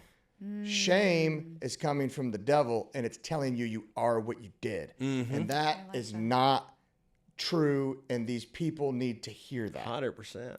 These people need to hear that difference. It's like, okay, you're not what you did. Not what you Right. did. You did a bunch of meth. That's Yep. what you did. Yep. Who you are is Now let's figure out that. Yeah. And at the end of the day, we don't need to figure out who you are. Let's figure out who you're not. Who you're not and who then you want to can- be. And then you can end up where you need to be. Yeah. And at the end of the day, Yeah. you're not someone. So one of the things that Oxford helps do too is that they become alumni. And as long as you graduate, you move out of a house clean and sober. And as long Well, as how you long? ever. No. I mean, like, what's an alumni? Like 2 weeks? You can go in 2 Yeah. weeks? If you're still clean and sober. Oh, okay. Yeah. I mean, So you don't have a time. Nope. Average length of stay, I think, in Kansas City is around 15, 16 months. That's great. It is great because That's great. there's some studies that say after 16 to 18 months in an Oxford house, 5 years later, you have a like in the 80s percentile chance of still being Yeah. sober, regardless of what your drug of choice was. Yeah. It's that powerful. So we have an alumni association now that is very involved, and so it's cool to go to we go to every event we possibly can. We take our kids. It's a blast. It's a chance for us to unwind and let the kids have fun. And I think that's important too. You're showing your kids. Like, I tell Antonia that I don't drink. She sees her dad have a beer very rarely. our kids, one of two things will happen, and I think the latter, I'm praying that the latter, is that they're going to be so exposed to what sobriety and clean living looks like and that how Yeah. terrible drugs can be, that it won't hopefully be an option for them. I mean, Well, and I've looked at it like my kids could be scared straight in perpetuity, right? Right. Or the trauma could lead them to right. So, Addiction. which is why I am so adamant about, like, all of us. I want them to see me getting help. I want them to see their mother getting help. I want them to understand you cannot get through life on your own. You weren't wired for it. None of us were. That's why You're God wa- called us for community. You're wired for community, which is why, Yeah. like, these people who like, yeah, I'm a Christian, but I don't need to go to church. God's in my heart. I'm like, no, you weren't wired for that. You're wired for corporate worship. You were Yes. wired because then when you're failing, somebody could come pick you up. Yeah. Humans are tribal, man. Yeah, I mean, so at the end of the day, no, you need help, and it's okay. So no, go ahead. well, it's just a fear of mine because you never know how they're going to respond, and the real problem is, as you know, you don't have no control. No. You don't have any control. Yeah, no. So So, do you want to talk about the breakfast? Yes, that'd be do great. So we do all this out of private fundraising. There is they're Oxford, I think, in 32 states, and the other 31 states do have state funding. They're federal block grants administered through the state. Right now in the state of Missouri doesn't see that as something they want to put money towards. We're working on that. I'm talking to whoever's listening out there. Hey, if you work in state government, come check out Oxford. It's an amazing thing. I'm glad we did this podcast because I know Michelle and I we're gonna get involved with. We're Meeting definitely going Twins. to give you, make sure you're at the breakfast for Yeah. sure. So October 24th, this is our first time doing it. It's our inaugural Giving Grace breakfast. So it's not at the theater. Starlight Theater has an event space in their facility, so it's not going to be out in Right. the open theater.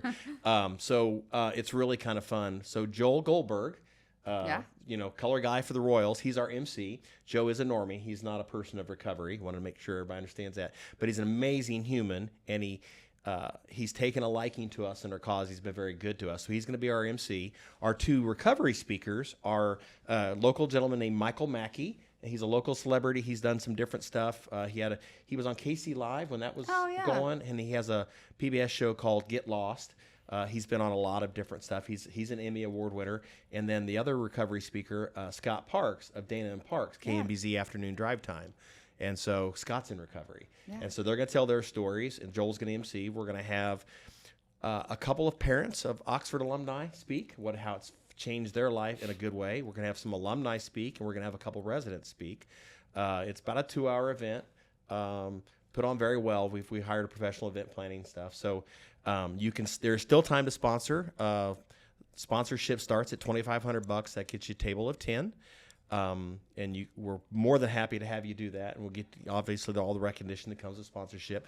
But if it's just something you want to attend, and it's something that you definitely should attend, single tickets are on sale through the website at $125 a piece. So it's going to be an amazing event. Breakfast speaker. Yeah. Fun. Yeah.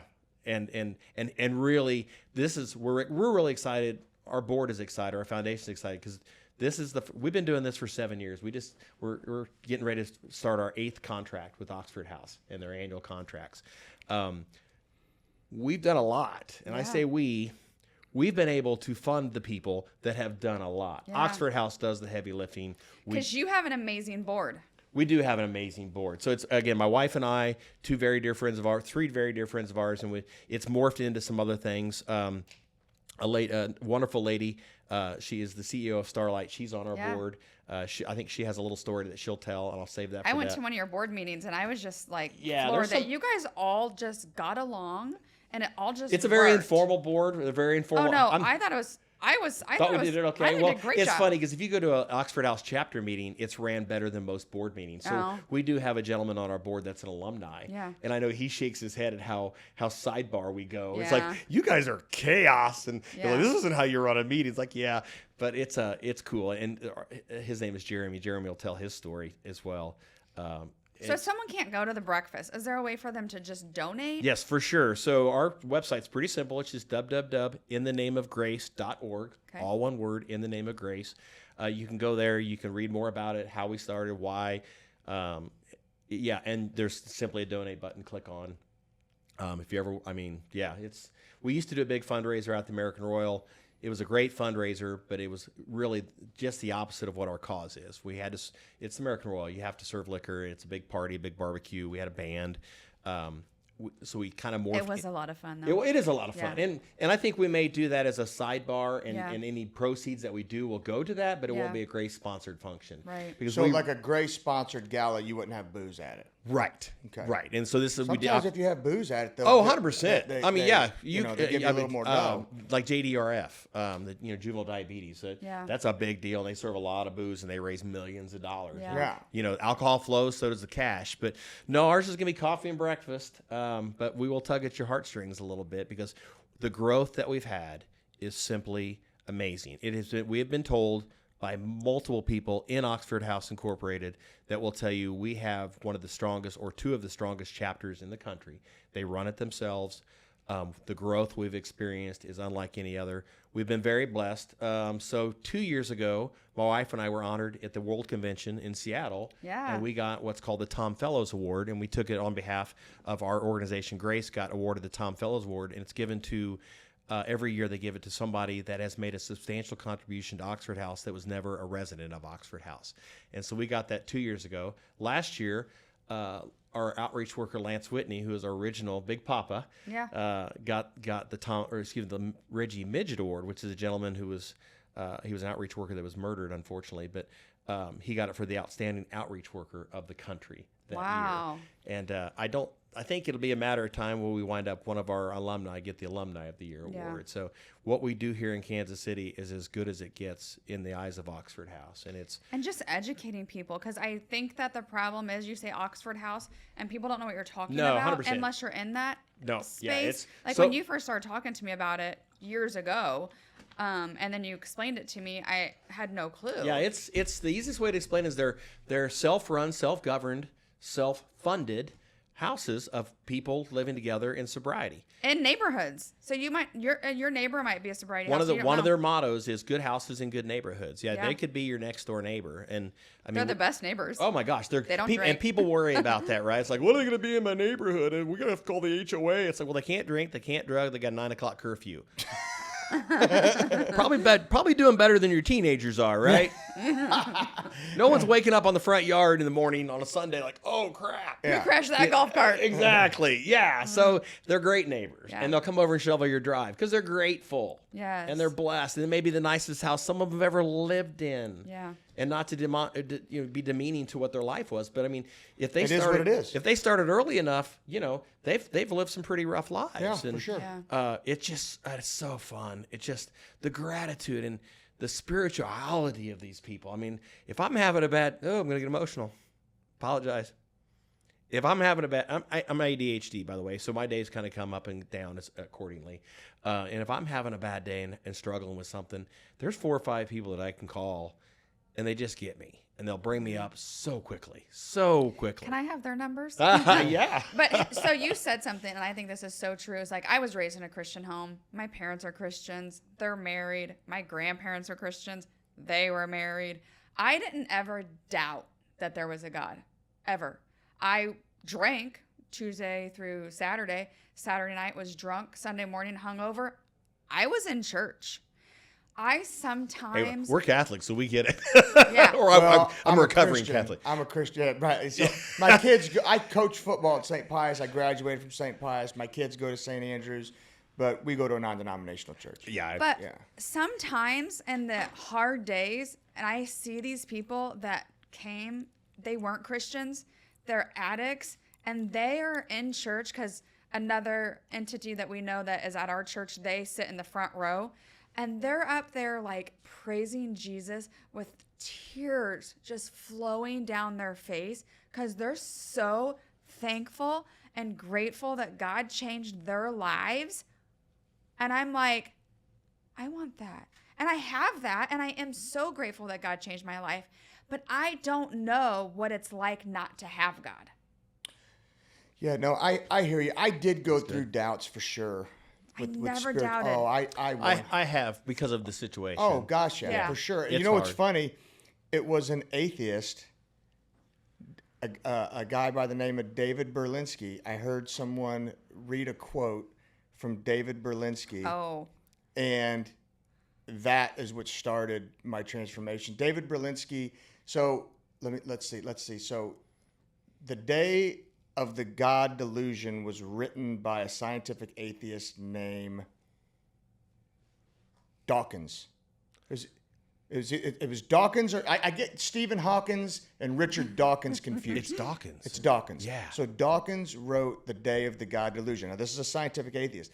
David Berlinski, also a scientific atheist, rebukes it in a book called The Devil's Delusion.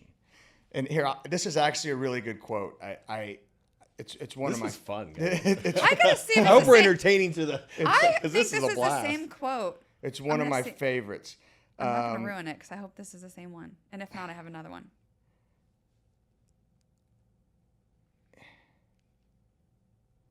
Is it the If I'm Right?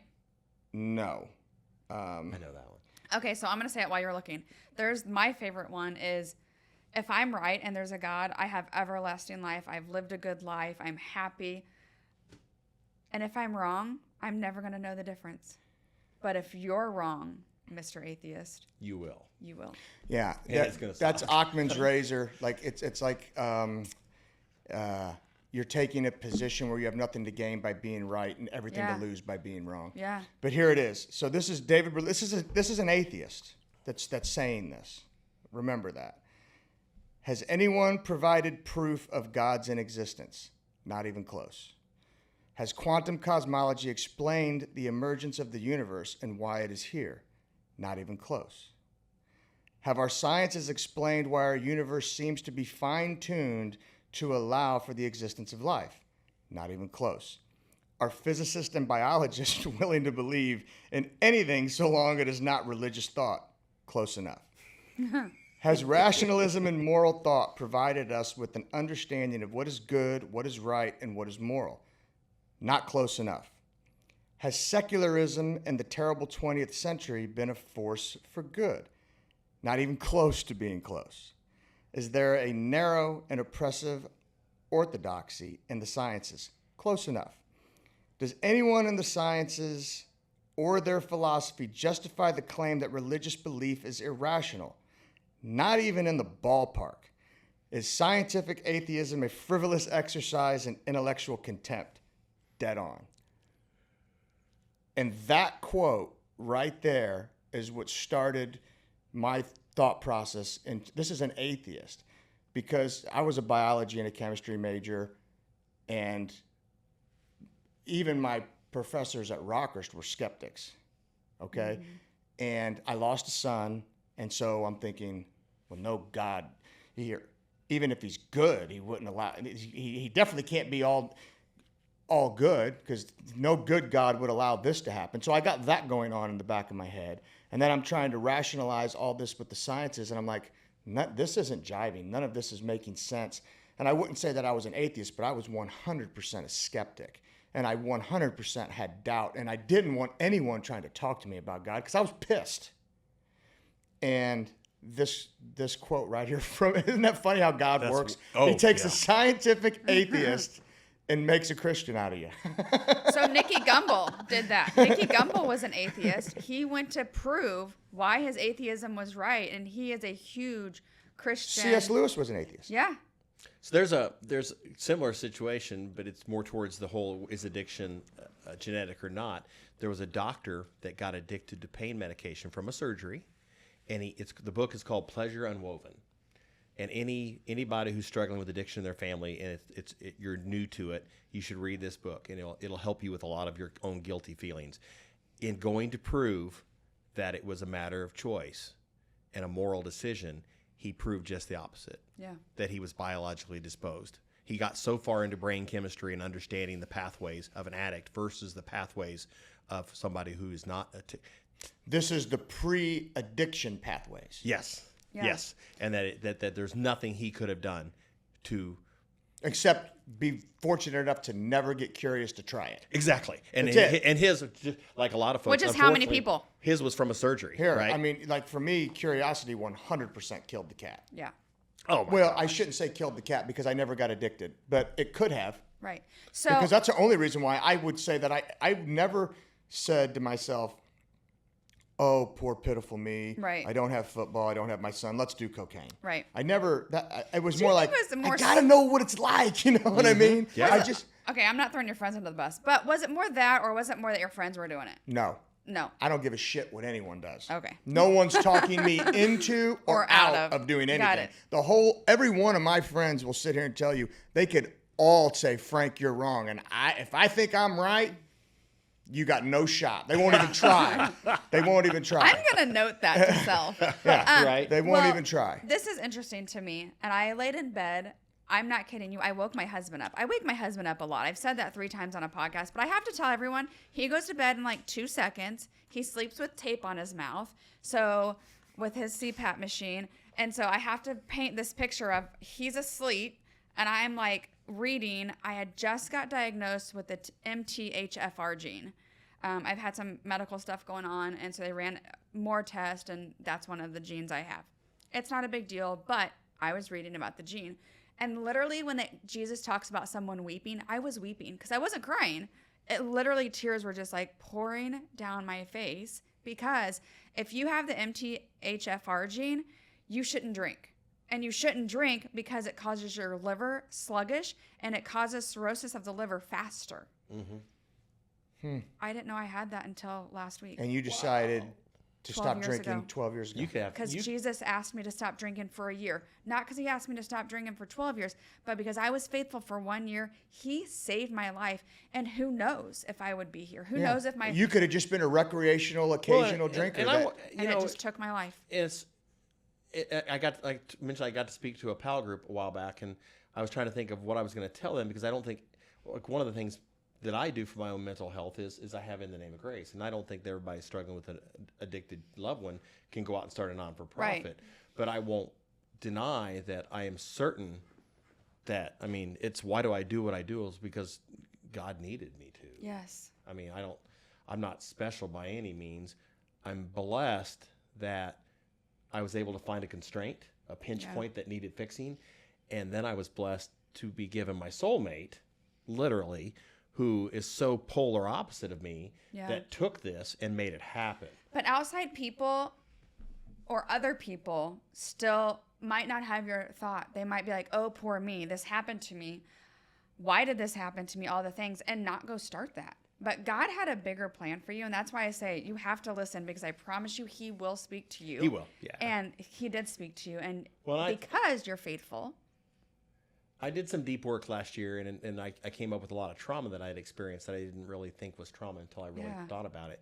And in doing so, that's why I really started thinking, I kind of got into some future self psychology. Right. And so I started thinking my future self, because really your future self Because it's a book you read. You It told is. me to read. It is. It's a great good book. And your future self is right now, because the past is gone, and this is the present, and it's also the future, because what I just said is in the past. Right. Right. We're living the future right now. And my future self, I see continuing to be in real estate. It's what I know how to do, the entrepreneur side of me. But the philanthropist side of me is that we will continue to push and and push and push and push until we've made enough people aware that somehow, some way, we figure out a way to make this stuff end. Yes. And I'm being very kind and not swearing as much as I want to for your benefit. Thank you. He doesn't know. And I'm good with you, buddy. 3 podcasts with me. It's So. my kids know words they shouldn't, and unfortunately, they learned it probably in the house. You know why I don't cuss? Because you have a child and you're smart enough not to? No, that's not why. Okay. Do you want me to tell you why? So my parents never cussed. I can Ever. see that. Yeah. Bill I've and seen your Penny mom never pretty cussed. mad and not cuss. I know, right? Yeah, over some doors, some kitchen doors. Anyways, my parents didn't cuss. My mom's mom cussed, but I mean, I was pretty little, so my parents never cussed.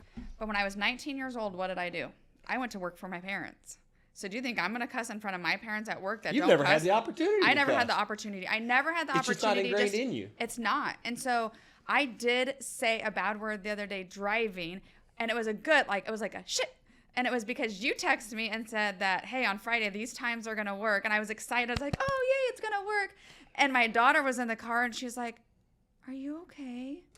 And I was like, and Frank looked at me, and I was like, because I never cuss. That's how big. And I was like, no, it was I am so sorry, I shouldn't say that. But yes, it was a good thing. It was a good experience. But I just never had the opportunity. That's I know funny. it sounds really No, dumb, it's awesome because No, it is honestly, awesome. I can't stand it when women cuss. Oh, really? Drives me nuts. I mean, I do. Once in a while, I say that for you. I hate it when a woman cusses. Absolutely hate it. That's what's the double standard. Yeah. Double standard, yeah. But yeah. whatever. Anyway, thank you very much. Thank you. I want to get your number. Yeah, man. I do want to. I want to get Nina's Wings involved in this for sure. Be amazing. Yep. I want to get you in front of my wife too for sure. Thank you. We are making a difference. And I we'll mean, put the website underneath so people can go Awesome. and click on it for the breakfast or if they just Fantastic. want to donate. learn more information too. Yeah. Yeah. Awesome. Yeah. Thank Yeah. you. Thank you, very guys. much. I appreciate Thank it. you. I appreciate it.